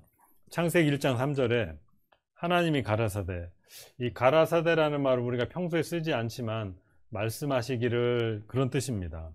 하나님이 말씀하시기를 빛이 있으라 하심에 빛이 있었고. 하나님은요, 뭘 뚝딱뚝딱 만드시는 분이 아닙니다. 우리 사람은 진흙을 갖다가 반죽해서 뭘 만들지만 하나님은 그렇게 만드시는 것이 아니고 말씀으로, 하나님이 가라사대 빛이 있으라 하심에 빛이 있었고, 빛이 없었는데 하나님의 말씀으로 빛이 있으라 하니까 빛이 창조된 거죠. 또 그 뒤에 하나님이 가라사대 물 가운데 궁창이 있어 물과 물로 나뉘게 하리라 하시고, 하나님이 궁창을 만드사 궁창 아래의 물과 궁창 위의 물로 나뉘게 하심에 그대로 되니라. 자, 하나님이 또 가라사대 말씀으로 뭘 만드셨냐면 궁창을 만들었는데, 궁창이 좀 어려운 말이죠. 궁창은 하늘이라는 뜻입니다. 하나님께서 하늘을 만드셨어요. 그리고 그 하늘 아래의 물, 우리 강물, 바닷물 이런 게 이제 하늘 아래의 물이죠. 궁창 위의 물, 하늘 위에도 물이 있다고 하셨어요. 이건 이제 내일도 자세히 한번 또 설명을 드리겠습니다. 하나님이 그렇게 말씀하시니까 그대로 되니라. 하늘도 만들어지고 하늘 아래의 물, 하늘 위의 물도 만들어졌어요. 하나님이 가라사대 천하의 물이 한 곳으로 모이고 묻이 드러나라 하심에 그대로 되니라. 하나님이 묻을 땅이라 칭하시고 모인 물을 바다라 칭하시니라. 하나님이 묻이 드러나라, 그대로 됐어요. 말씀으로 다 하시죠. 그래서 묻을 땅이라 하고 모인 물을 바다라 칭하셨어요. 그 뒤에 하나님이 가라사대 땅은 풀과 씨 맺는 채소와 각기 종류대로 씨 가진 열매 맺는 과목을 내라 하심에 그대로 되어 땅이 풀과 각기 종류대로 씨 맺는 채소와 각기 종류대로 씨 가진 열매 맺는 나무를 내니. 하나님이 말씀하시니까 이 나무도 채소도 풀도 다 종류대로 다 만드신 겁니다. 그 뒤에 이어서 하나님이 가라사대 땅은 생물을 그 종류대로 내라 하시고 그대로 되니라. 말씀하시니까 생물이 다 창조됐죠. 하나님이 땅의 짐승을 그 종류대로, 육축을 그 종류대로, 땅에 기는 모든 것을 그 종류대로 만드셨다 그랬어요. 그리고 이제 히브리서 3장 4절에 이렇게 말씀하십니다. 집마다 지은이가 있으니. 자, 우리가 살고 있는 이런 건물도 그냥 저절로 생겨난 것이 아니라 누군가가 다 설계하고 땀 흘려 벽돌을 쌓고 창문을 달고 이 전기 등을 달아서 이렇게 이제 건물이 만들어지잖아요. 집이라는 게 그래요. 하다못해 초가집도 그냥 만들어지는 게 아니죠. 누군가가 땀 흘려 수고해서 만든 겁니다. 집마다 지은이가 있으니 이건 너무나 당연한 말씀이죠. 그 뒤에 이어지는 말씀, 천지 만물, 하늘의 해와 달과 별들, 산과 강과 바다, 많은 식물들, 동물들, 사람, 이거 누가 만들었을까? 그 만물을 지으신 이는 하나님이시라. 하나님이 천지 만물을 다 만드셨다 했어요. 그래서 하나님께서는 로마서 1장 20절에 보면 창세로부터 그의 보이지 아니하는 것들 곧 그의 영원하신 능력, 하나님의 능력이죠. 능력과 신성, 하나님의 성품, 그 능력과 신성이 그 만드신 만물에 분명히 보여 알게 되나니 그러므로 저희가 핑계치 못할지니라. 여러분, 우리 천지 만물 속에는 하나님의 능력 그리고 하나님의 성품, 이게 들어있어요. 그 속에. 그러니까 천지 만물을 잘 살펴보면 하나님이 계시다는 걸 본성적으로 알게 돼 있습니다. 자, 그래서 욥기 12장에 하나님이 이렇게 말씀하셨어요. 이제 모든 짐승에게 물어보라. 그것들이 내게 가르치리라. 공중의 새에게 물어보라. 그것들이 또한 내게 고하리라. 땅에게 말하라. 내게 가르치리라. 바다의 고기도 내게 설명하리라. 이것들 중에 어느 것이 여호와의 손이 이를 행하신 줄을 알지 못하랴. 자, 하나님 이렇게 말씀하셨죠. 이제 모든 짐승에게 물어보라. 뭘 물어보라는 거냐면, 야, 이런 천지 만물 다 누가 만들었어? 물어보라는 겁니다. 그래서 짐승에게도 물어보고 공중의 새에게도 물어보고 심지어는 말 못하는 저 땅에게도 물어보고 바다의 물고기에게도 물어보고. 근데요, 이 천지 만물은 다 똑같은 대답을 합니다. 너 누가 만들었니? 하나님이 만드셨어. 근데 그걸 모르는 건 사람이에요, 사람. 이것들 중에 짐승과 새와 땅, 고기, 이것들 중에 어느 것이 여호와의 손이, 하나님의 손이 이를 행하신 줄을 알지 못하랴. 이 손이라는 건 뭘 만드는 데 쓰는 거잖아요. 하나님이 이 모든 것을 창조하고 만들었는데 다 알아요, 다 알아. 근데 사람만 몰라요, 사람만. 그러니까 사람들에게 말씀하시잖아요. 오늘 집에 가거든 개 키우는 사람 한번 물어보세요. 야, 메리, 너 누가 만들었어? 막 짖겠죠. 개에게도 물어보고 고양이에게도 물어보고 혹시 집에 소 키우시는 분 있으면 소한테도 물어보고 한번 물어보세요. 공중의 새에게도 물어보고 바다의 물고기에게도 물어보고 다 대답합니다. 여호와의 손이 그렇게 했다. 근데 그렇게 얘기를 해주는데도 사람만 몰라요. 사람만. 이걸 어떻게 해야 될까? 그래서 생각을 해봅시다. 짐승들에게 물어보면 짐승들이 울부짖는데 그걸 우리가 어떻게 알아듣겠어요? 그러니까 이 말은 모든 짐승들을 한번 잘 살펴보고 또 새도 한번 보고 땅도 관찰해보고 바다의 물고기를 잘 살펴보면 아, 하나님이 이렇게 하셨구나. 그걸 알게 한다는 겁니다. 그래서 제가 몇 가지 중요한 증거물들을 한번 보여드리면서 설명을 드려볼게요. 자, 이 손목시계입니다. 뭐 요즘에 이런 기계식 시계를 차는 분들은 거의 없으실 거예요. 부속품이 여러 개가 되는데 톱니바퀴에 요 이빨 하나만 나가도 이 시계가 제대로 돌아가겠어요? 시간이 맞겠어요? 아주 정확하게 조립이 돼야 시계 역할을 할 겁니다. 자동차는 부품이 더 많죠. 예전에 제가 제 친구 중에 공고를 나온 친구가 있었는데 학교에서 이제 자동차 엔진을 분해했다 조립하는 뭐 그런 시간이 있었다고 합니다. 그래서 열심히 막 볼트 너트 풀고 뚜껑 열고 막 분해를 했는데 조립을 다시 해야 되는데 부속품이 너무 많은 거예요. 한참을 조립했는데 볼트 너트가 이만큼 남았어. 뚜껑 열고 집어넣고 그냥 닫아버렸대요. 그럼 그 엔진이 돌아가겠어요? 그 엔진이 돌아가지 않을 겁니다. 그런데 이 자동차를 설계하고 만든 사람은 어느 부품을 어떻게 조립해야 될지 잘 알 거예요. 그렇게 해서 만들어진 자동차는 잘 굴러갈 겁니다. 이 천지 만물도 원리가 똑같아요. 세상에 사는 동물들 보면요, 얼마나 종류가 많은지 모릅니다. 이걸 다 누가 만들었을까? 근데 학교에서는 이렇게 배워요. 옛날에 뭔가 하나가 있었는데 그게 오랜 시간이 지나니까 물고기가 되고 또 더 오랜 시간이 지나니까 이 올챙이 때는 물속에 사는데 개구리가 되면 물 밖으로 나오잖아요. 이 양서류. 더 오랜 시간이 되니까 파충류, 뭐 악어, 뱀 이런 것들. 더 오랜 시간이 지나니까 새도 나오고 더 오랜 시간이 지나니까 포유류가 나오고 더 오랜 시간이 지나니까 원숭이도 생기고 더 오랜 시간이 지나니까 사람이 나왔다. 이걸 진화론이라고 합니다. 정말 이렇게 됐을까? 이거는 아직도 추측이지 입증되지 않은 가설입니다.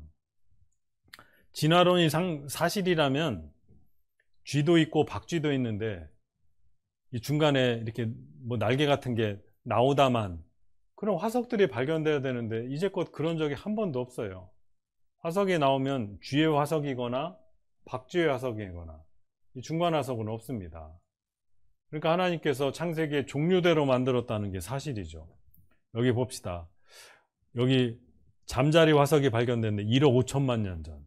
물론 이 연대도 진화론자들이 주장하는 연대입니다. 어쨌든 굉장히 오래된 옛날에 잠자리 화석이 발견됐는데 최근에 잡은 의정부에서 잡은 잠자리나 똑같아요. 하나도 바뀌지 않았어요. 불가사리 5억 년 전 건이나 지금 바닷속에 사는 거나 똑같습니다. 이 투구개라는 거 하나도 바뀌지 않았어요. 학자들이 얘기합니다. 사람과 원숭이 비슷한 것 같지만 생각만큼 비슷하지 않다. 완전히 달라요. 그래서 과학자들이 얘기합니다. 생명체의 복잡성, 진화로는 설명을 못한다. 단 하나의 세포가 왜 이렇게 복잡할까? 단세포에서 복잡하게 이렇게 진화됐을까요? 그렇지 않습니다. 단 하나의 세포가 만들어질 수 있다는 얘기는 그 복잡한 것도 얼마든지. 그래서 하나님은 종류대로 다 만드셨다고 그랬어요. 이 나뭇잎 하나만 봐도 입속의 소우주라고 하죠. 빛이 닿자마자 탄수화물 뚝딱 만들어진다고 그랬어요. 뿌리에서 끌어올린 물과 영양분, 햇빛이 닿으면 신기하게도 거기서 열매가 만들어지잖아요. 많은 화학적 과정을 거치게 되는데 이게 우연일 수 있겠냐는 겁니다. 이 잎사귀가 하나가 저 울산에 있는 화학공장 하나 크기, 그 정도의 기능을 하고 있다고 해요. 생명체가 만들어질 확률, 우연히 만들어질 확률이 제로다, 없다. 미국에선 지금 진화론이 서서히 깨지고 있다고 하죠. 첨단 기술 갖고 싶으면 날 모방해. 여기 보시면요, 여러분 홍합 먹을 때 그거 안 떨어지는 거 있잖아요. 그걸 가지고 접착 단백질을 만들어서 사람 몸을 수술할 때 그 살 찢어진 거 붙이는 데다 그거 써요. 그래서 여기 주방에 우리 여자분들 칼질하다 손을 베면, 저 예전에 깜짝 놀랐어요. 몰랐는데 우리 교회 안에서 어떤 40대 자매님이 칼질을 하다 뵀는데 본드를 붙였대. 그래서 아니 살을 붙이는 본드가 다 있나? 있더라고요. 살을 베이면, 저는 옛날 같았으면 꼬매거나 뭐 이러는 줄 알았는데 그게 아니라, 이 식당에서 일하시는 분들은 칼에 자주 베이니까 이 살을 붙이는 접착제가 있다고 하더라고요. 제가 깜짝 놀랐어요. 우리 여기 신발 붙이는 이 찍찍이라는 것도 독고마리 열매, 이거 보고 흉내낸 거잖아요.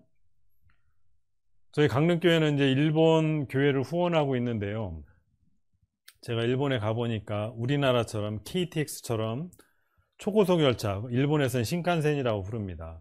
근데 이 초고속 열차, 옛날 초고속 열차는 앞부분이 이렇게 좀 뭉툭하게 생겼어요. 그러니까 이 빨리 달리면 막 소음도 너무 심하고 덜컹덜컹 흔들리기도 하고, 이걸 어떻게 해야 될까 고민하다가 이 물총새를 보고 흉내를 냈죠. 이게 물총새입니다. 주댕이가 아주 뾰족해요. 혹시 조는 분 있으면 이걸 그냥 확 잠을 깨웠으면 좋겠어요. 이 물총새는요, 샌데도 물고기 잡아먹는 거 아세요? 물속으로 뛰어드는데 물방울도 안 튑니다. 정확하게 90도 각도로 들어가서 물고기를 주댕이로 잡아가지고 끌고 올라와서 먹죠. 신기한 동물입니다. 근데 이 물총새의 부리를 본떠서 열차의 앞부분을 만들었어요.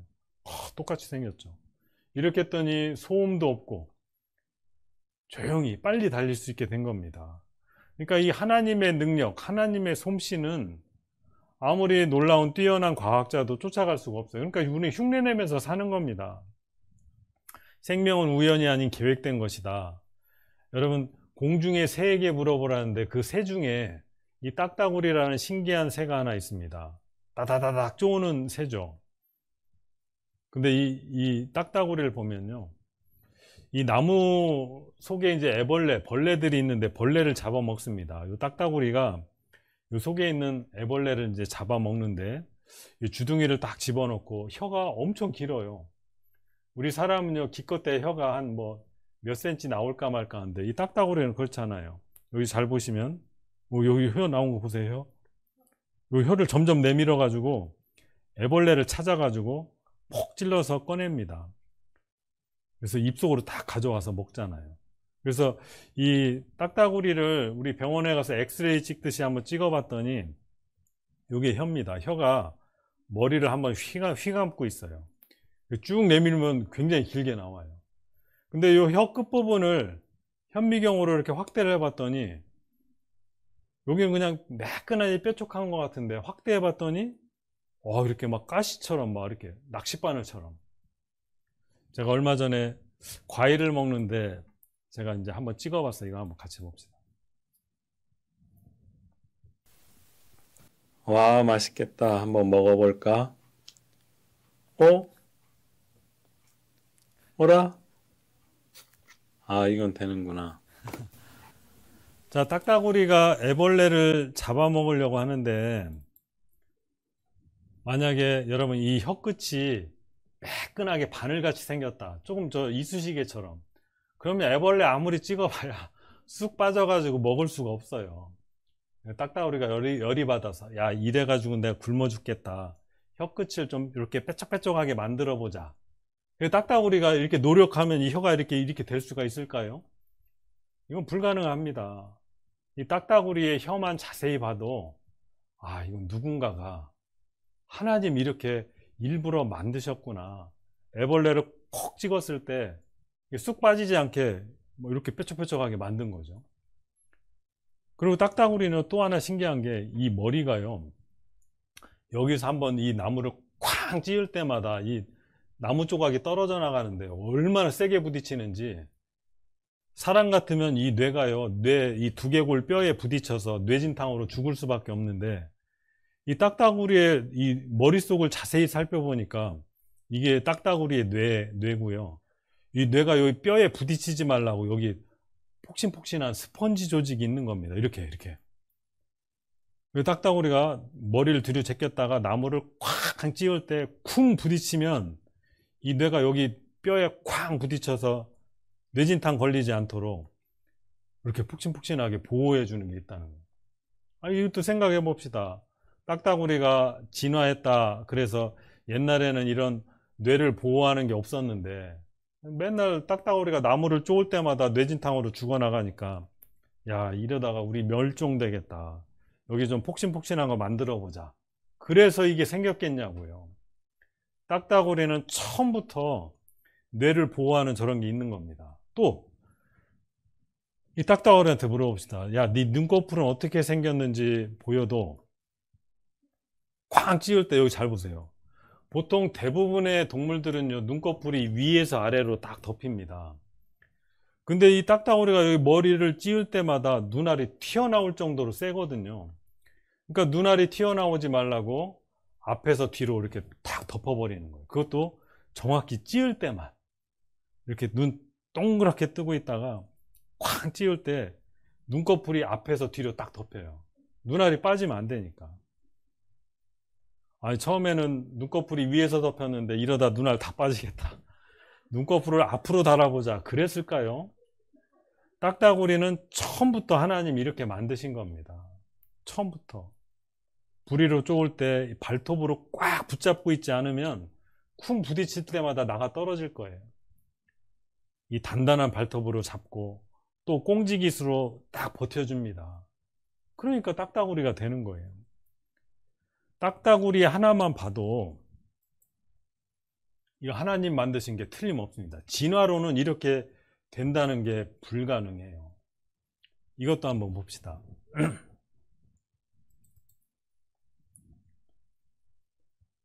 야, 이게 꽃이거든요. 뭐 애기가 막 웃고 있는 것 같잖아요. 생각해 보세요. 여기 보라색 잎사귀 3개만 있으니까 야, 너무 심심하다. 여기 이런 거 하나 달아보자. 이건 꼭 불가사리 같이 생긴 꽃. 야, 너무 밋밋하니까 여기 원숭이 하나 그려보자. 이 꽃이 스스로 이런 그림을 그릴 수 있을까요? 이건 해골같이 생겼고, 이거는 막 춤추고 있는 것 같고, 야, 이건 막 하얀 드레스 입고 막 춤추고 있잖아요. 여러분, 꽃을 누가 이렇게 만들 수 있을까요? 꽃 스스로 이런 걸 만들어낼 능력이 있을까요? 아니죠. 이건 하나님의 작품입니다. 이 꽃잎을요, 이렇게 돌돌 말아놓은 거 보세요. 너무나 신기하고, 이거는 막 가위를 잘잘잘잘 레이스를 잘라놓은 것 같잖아요. 야, 꽃잎이 너무 매끈해. 누가 이거 가위질을 해서 이렇게 만들 수 있을까요? 이 꽃은요, 심으면 반드시 꽃잎이 이렇게 나게 돼 있어요. 여기도 원숭이가 들어있네. 이건 뭐 청둥오리가 날아가는 것 같은 꽃. 제가 이걸 사진으로만 보다가 며칠 전에 우리 자기 어머니 좀 성경 말씀 좀 전해달라고 그래서 이제 그 집을 찾아갔더니, 야, 이런 게 실제로 있더라고, 실제로. 제가 실제로 보고 너무 신기했어요. 이거는 학이 날아가는 것 같고. 잡숴봐. 참, 이런 꽃이 어디서 나왔을까? 이건 애기 포대기를 이렇게 감싸고 있는 것 같잖아요. 야, 이런 작품이, 이런 꽃이 도대체 어떻게 나올 수 있을까? 너무 신기해요. 이거 보세요. 야, 이거는 꽃잎마다 색깔도 다 다르고, 이건 꼭 사람 손 같잖아요. 이거 물방울 맺힌 거 보세요. 이건 거미인데, 거미도 꽃만 그런 줄 알았더니 거미도 이렇게 낙서를 해놨고, 하여튼 희한한 곤충들. 이건 꼭 무슨 건강히 손 지압하는 것 같이 생겼죠. 사마귀인데 이 꽃잎하고 어울리게 이렇게 싹 이러고 있죠. 이 꽃만 그런 게 아니라 동물들도 신기한 게 있는데, 여러분 카멜레온이라는 동물 아실 겁니다. 영상으로 잠깐 제가 한번 보여드릴게요.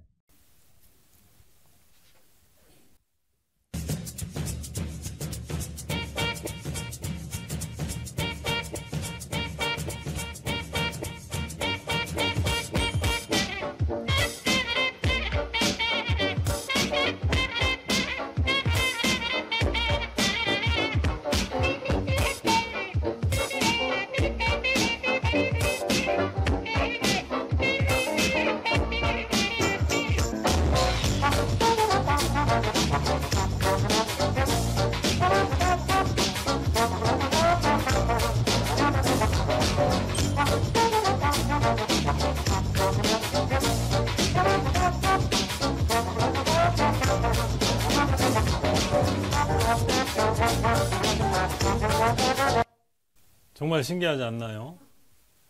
이게 아마 카멜레온이 그런 거예요. 주인님 좀 그만 좀 하세요. 근데 저렇게 자기 피부 색깔을 빨간 안경 갖다 주면 빨갛게 바꾸고, 그거 뭐 힘들여서 하는 게 아닙니다.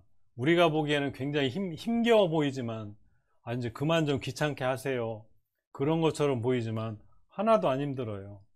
본능적으로 저렇게 되게 돼 있어요. 왜 그러냐면 더 힘센 놈으로부터 자기를 보호하려고 위장을 하는 거죠. 그래서 우리 남자분들 군대 가면 위장술을 배웁니다. 숲속에서 막 나뭇가지 잎사귀 꺾어가지고 막 이 모자에다 붙이고 막 여기 몸에다 다 붙여서 자기 몸을 감추잖아요. 이 카멜레온의 몸이 어떻게 저렇게 파란 안경을 갖다 놓으면 파랗게 변하고, 빨간 안경 갖다 놓으면 빨갛게 변하고, 저런 능력이 어디서 생긴 걸까? 여러분, 카멜레온이 수억 년을 돌을 닦는다고 저런 능력이 생길 수 있을까요? 카멜레온은 처음부터 저런 능력을 가지고 살도록 하나님이 만드신 겁니다. 제가 하나만 더 보여드릴게요. 제가 저 바닷가 쪽에서 왔으니까 갑오징어를 한번 보여드리겠습니다.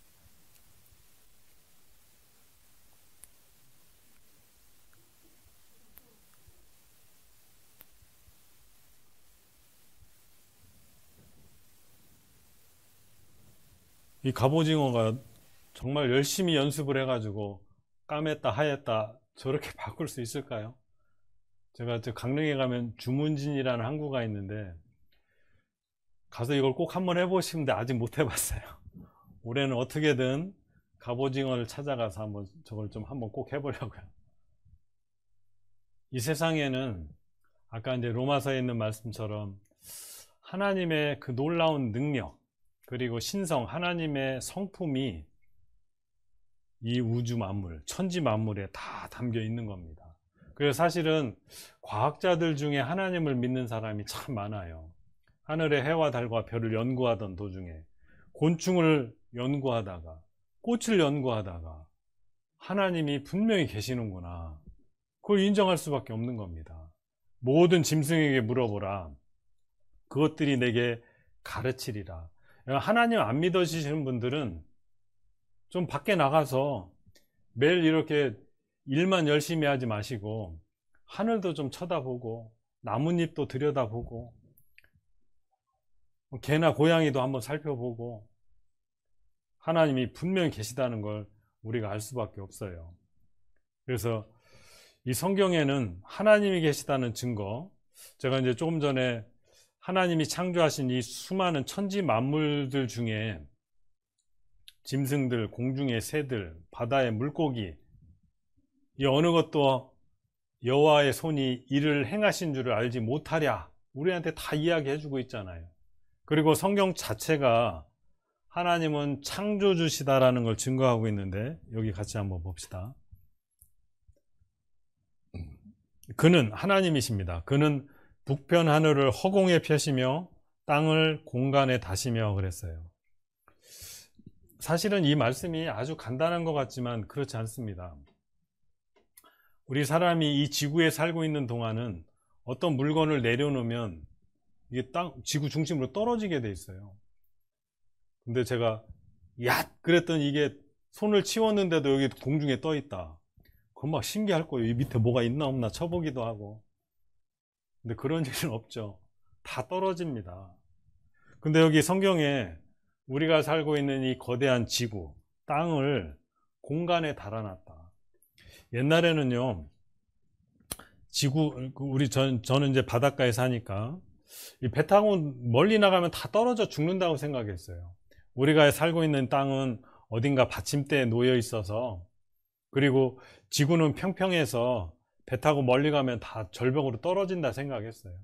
그러니까 다 가까운 데서 물고기 잡고 살다가 이제 지구가 둥글고 허공에 떠 있다는 걸 우주선 타고 나가보니까 알게 됐잖아요.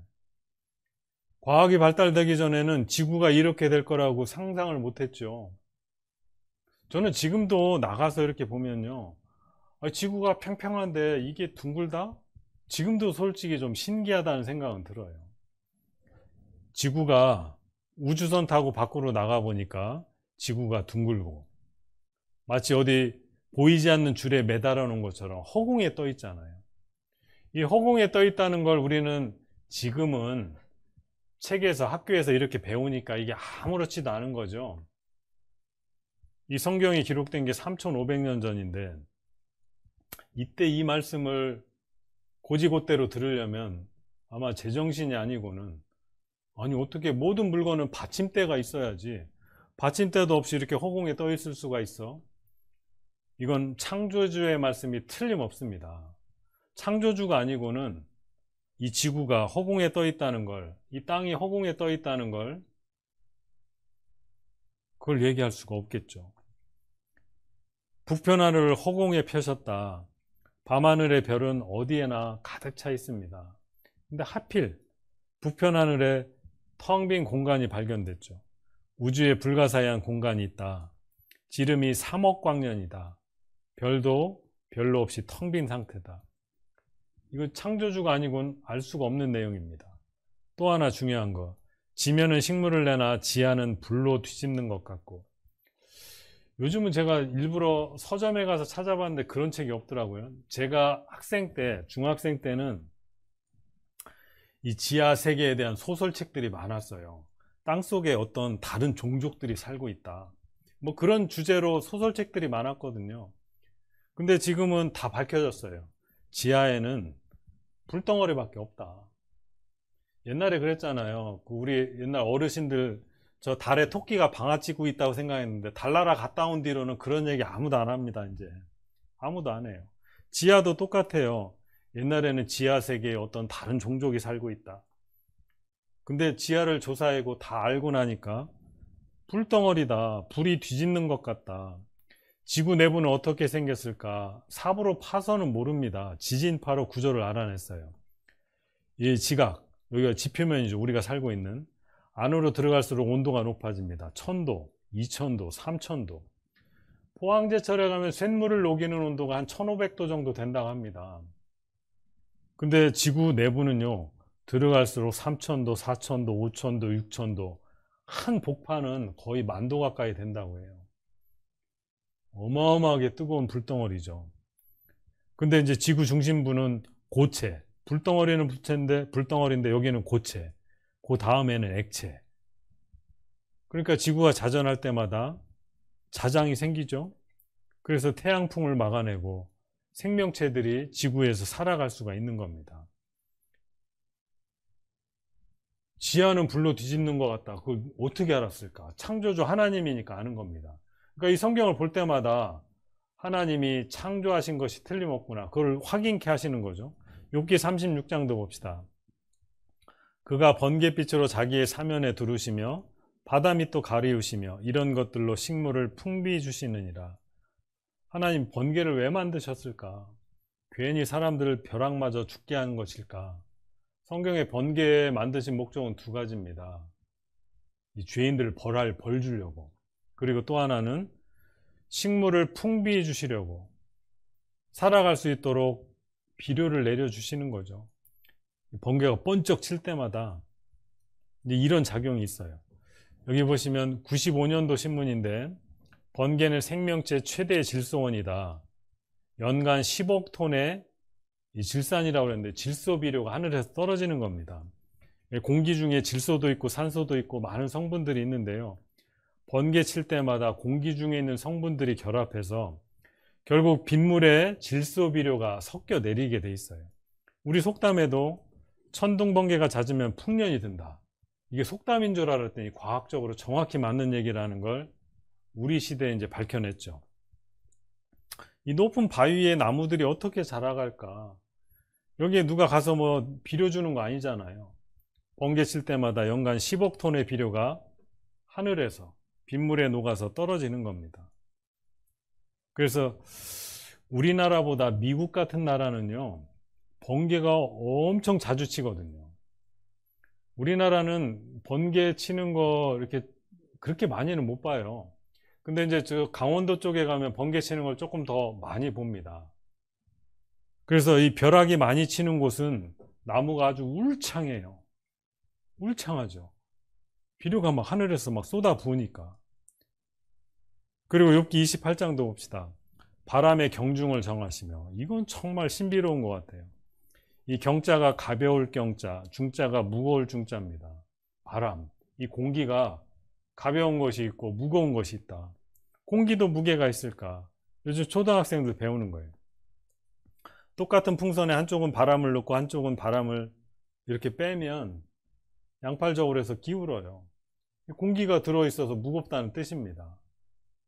여러분, 가정에서 밥 지을 때 쓰는 LPG, LNG, 이 LNG는 공기보다 위로 올라가는 성질이 있죠. 이 LNG는 보통 우리가 집에 도시가스라는 거, 밥 짓다가 내가 깜빡 잊어버리고 가스가 새는 줄 모르고 있다가 가스가 샜어요. 그러면 창문을 열고 빗자루를 가지고 이 위를 막 흔들어야 돼요. 그래야 이제 그 도시가스가 이제 밖으로 나가서 이제 위험을 막을 수 있는 거죠. LPG, 이거는 가스통에다가 이렇게 배달시켜서 쓰는 가스. 그건 공기보다 무거워요. 그래서 이 잘못해서 가스가 새면 바닥을 쓸어내리듯이 환기를 시켜야 됩니다. 아이들 풍선, 뭐 하늘로 뜨는 풍선 있잖아요. 수소나 헬륨 같은 아주 가벼운 공기를 거기 집어넣습니다. 이 바람의 경중, 그거 어떻게 알았을까? 옛날에는 공기 중에 아무것도 뭐 산소나 이런 게 있는 줄도 몰랐는데 성경에 3500년 전에 바람에도 공기에도 무거운 것이 있고 가벼운 것이 있다. 기압이 있다. 이런 말씀을 성경에 기록할 수 있다는 건 창조주가 아니면 못하는 말씀입니다. 욥기 38장에 내가 땅의 기초를 놓을 때 내가 어디 있었느냐? 내가 깨달아 알았거든 말할지니라. 누가 그 도량을 정하였었는지, 누가 그 준승을 그 위에 띄웠었는지 내가 아느냐. 자, 용어가 좀 어려운데 이런 뜻입니다. 하나님이 땅의 기초를 놓고 이 모든 것들을 만들었는데 너 그거 아느냐? 만약 네가 알았다면 이 도량이라는 건 크기, 무게, 거리, 부피 뭐 이런 것들을 설명합니다. 누가 그 크기를 고만하게 하고 거리를 누가 그렇게 띄워놨는지 아느냐? 그걸 묻고 있는 거예요. 우리가 살고 있는 이 태양계에 태양으로부터 지구가 1억 5천만 킬로미터 떨어져 있다고 합니다.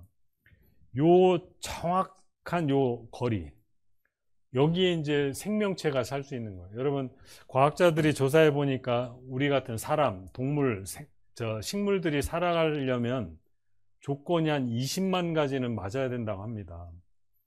온도도 적당해야 되고 햇빛도 있어야 되고 공기 중에 산소도 이산화탄소도 있어야 되고 질소도 있어야 되고 물이 액체로, 기체로, 고체로 존재할 수 있어야 되고 영양분도 있어야 되고 뭐 조건이 한 20만 가지가 되는데 그 중에 하나만 빠져도 생명체가 살아갈 수 없는 거죠.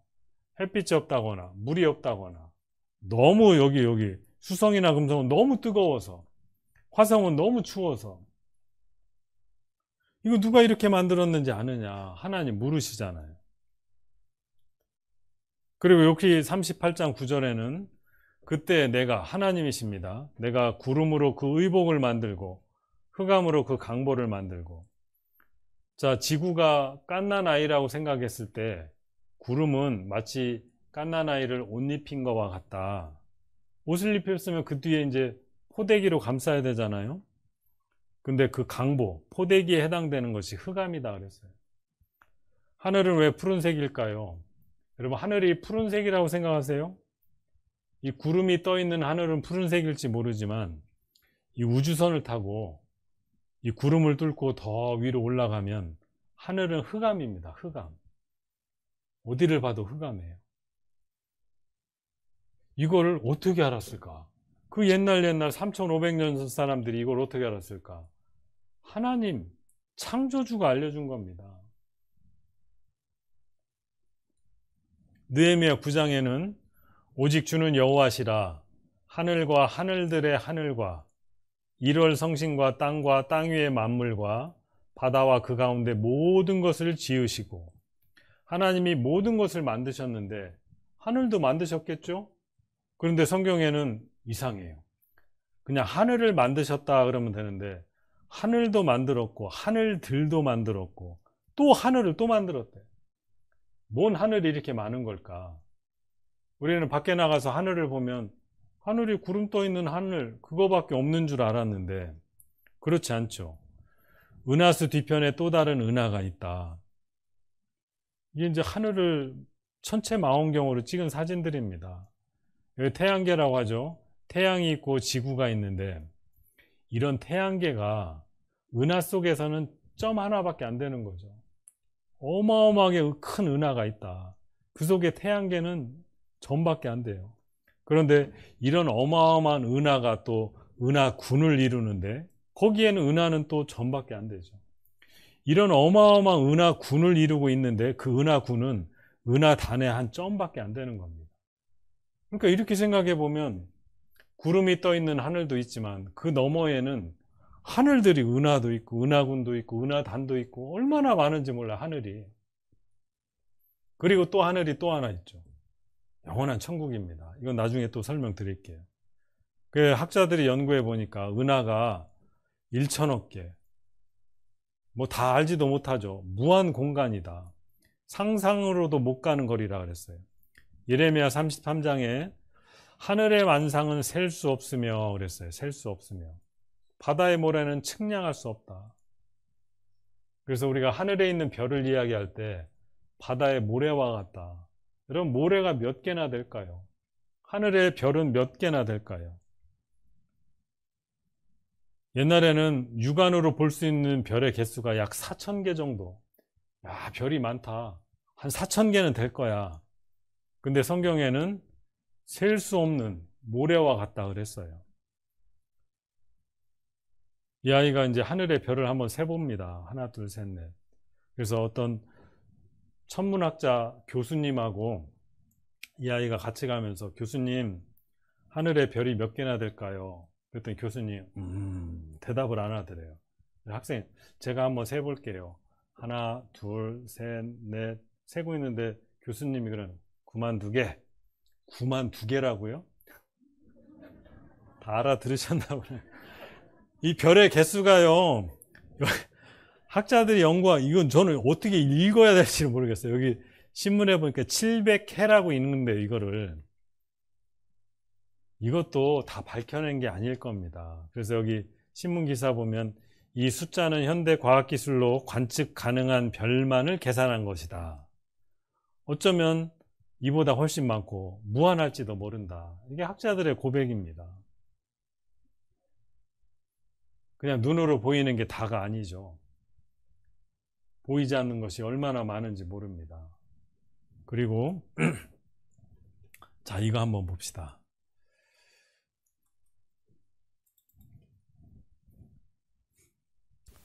자, 19세기 유럽, 결핵과 콜레라, 이 전염병이죠.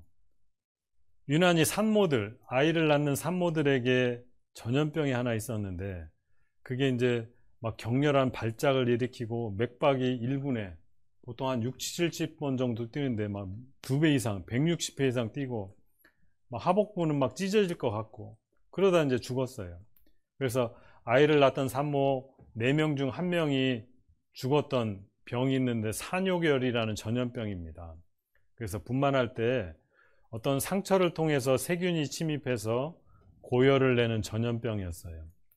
근데 옛날에는 이런 병을 몰랐을 때는 의사들이 이건 여자가 정숙하지 못해서 걸리는 병이다 그랬죠. 근데 그때 이 산용열로 죽어가던 여성을 부검하다가 의사가 칼에 찔려서 의사도 죽었어요. 그럼 뭐 의사도 정숙하지 못한 건가? 근데 이제 그 한 의사가, 젊은 의사가 원인을 이제 추적하기 시작했죠. 사망의 원인이 뭘까? 손에 묻어있는 어떤 눈에 보이지 않는 시체 입자라는 게 있을 거다. 근데 이 의사가 아무리 얘기를 해도 의사들이여 손을 씻읍시다 이렇게 얘기하는데도 안 듣는 겁니다. 그래서 손을 씻은 뒤에는 이 사망률이 1.2%로 엄청나게 줄여졌는데도 이제 이 사람의 주장을 안 받아들이는 거예요. 이 황당한 이론에 속아 넘어갈 그런 어리석은 내가 아니다. 의사의 손에 묻은 피고름은 신성하다. 그때 당대 의사들의 믿음이 그랬어요. 그럼에도 불구하고 환자가 죽는 걸 막기 위해서라면 무슨 일이든 할 것이다. 동료 의사들에게 수없이 편지를 보내고, 근데 이 사람은 계속 따돌림과 해고를 당하고 결국 정신병원에 갇혀서 47세에 죽었어요. 헝가리 의사입니다. 제멜 바이스라는 헝가리 의사인데 세계 최초로 감염을 막기 위해 손을 씻어야 한다고 주장한 의사죠. 그가 세상을 떠나고 10여 년 후에 마침내 세균의 존재를 알게 된 거죠.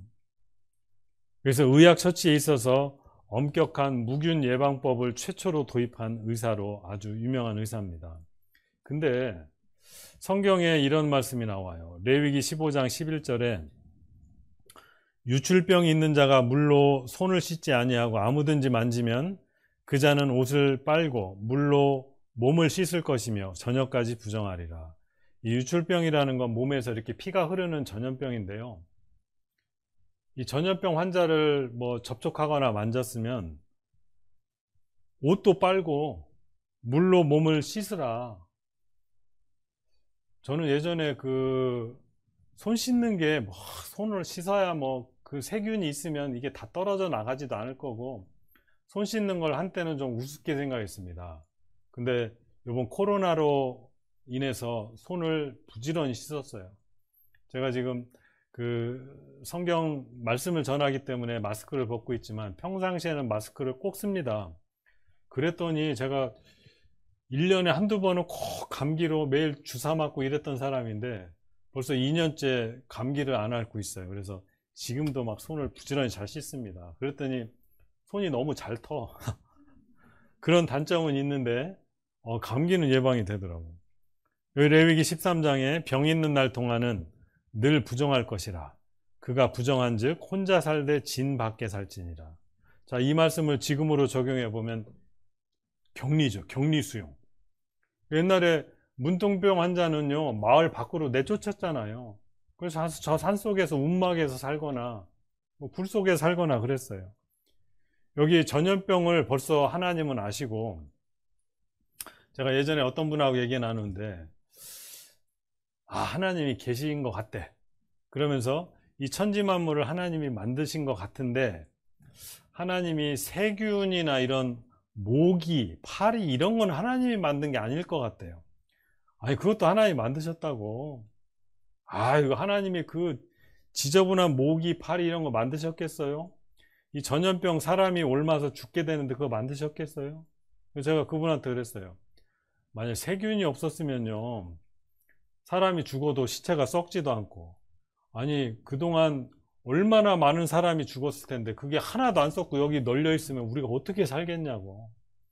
어떻게 살겠냐고.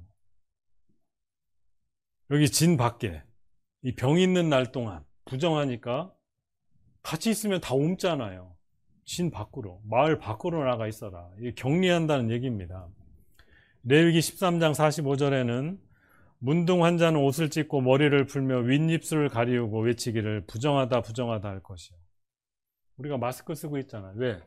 이 침이 튀는데 이 침 튀는 것 때문에 이제 코로나가 전염되잖아요. 그래서 마스크를 우리가 씁니다. 그래서 예전에도 여기도 마찬가지죠. 윗입술을 가리우고, 이거 마스크 쓰고 있는 장면하고 똑같아요. 부정하다 부정하다. 여기 옷을 찢고 머리를 푼다고 그랬는데 표를 내는 겁니다. 나는 환자니까 내 옆에 오지 마라. 막 머리를 풀고 옷을 찢고 윗입술을 가리우고 부정하다 부정하다 내 옆에 오지 마. 이런 거를 3,500년 전에 어떻게 알았을까? 이 코로나 바이러스의 모형을 이제 사진으로 보여준 거죠. 코로나 예방 수칙, 우리 전주 북부교회 제가 복도에 오다 보니까 이거 포스터 붙여 놓으셨던데, 흐르는 물에 비누로 꼼꼼히 손 씻기. 성경에도 3,500년 전에 하나님이 미리 말씀하신 거예요. 기침 재채기 할 때 옷소매로 입과 코 가리기. 보통 우리가 기침할 때 콜록콜록 이렇게 하면 안 되죠. 이러면 이제 다 옮기는 거예요. 그러니까 옷깃으로. 아니면 마스크 쓰고, 씻지 않은 손으로 눈, 코, 입 만지지 않기. 그리고 발열, 호흡기 증상이 있는 사람과 접촉 피하기. 자가 격리하라는 거죠. 격리자는 의료인 방역당국의 지시 철저하게 따르기. 이 3,500년 전에 레위기 성경 말씀대로 우리가 지금 그렇게 살고 있어요. 그 옛날 이런 전염병에 대한 개념이 전혀 없었을 텐데 그걸 어떻게 알았을까? 어떻게 알았을까? 창조주라는 증거가 성경 가득 있습니다.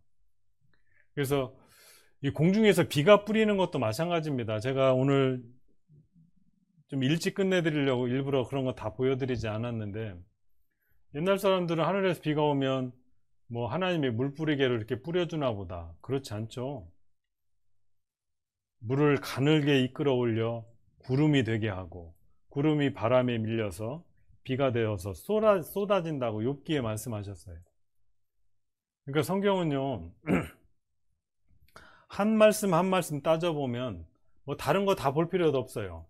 땅을 공간에 달아놓으셨다는 말씀 하나, 번개를 하나님 왜 만드셨는지 한두 가지만 살펴봐도 이건 창조주가 아니고는 하실 수 없는 말씀이거든요.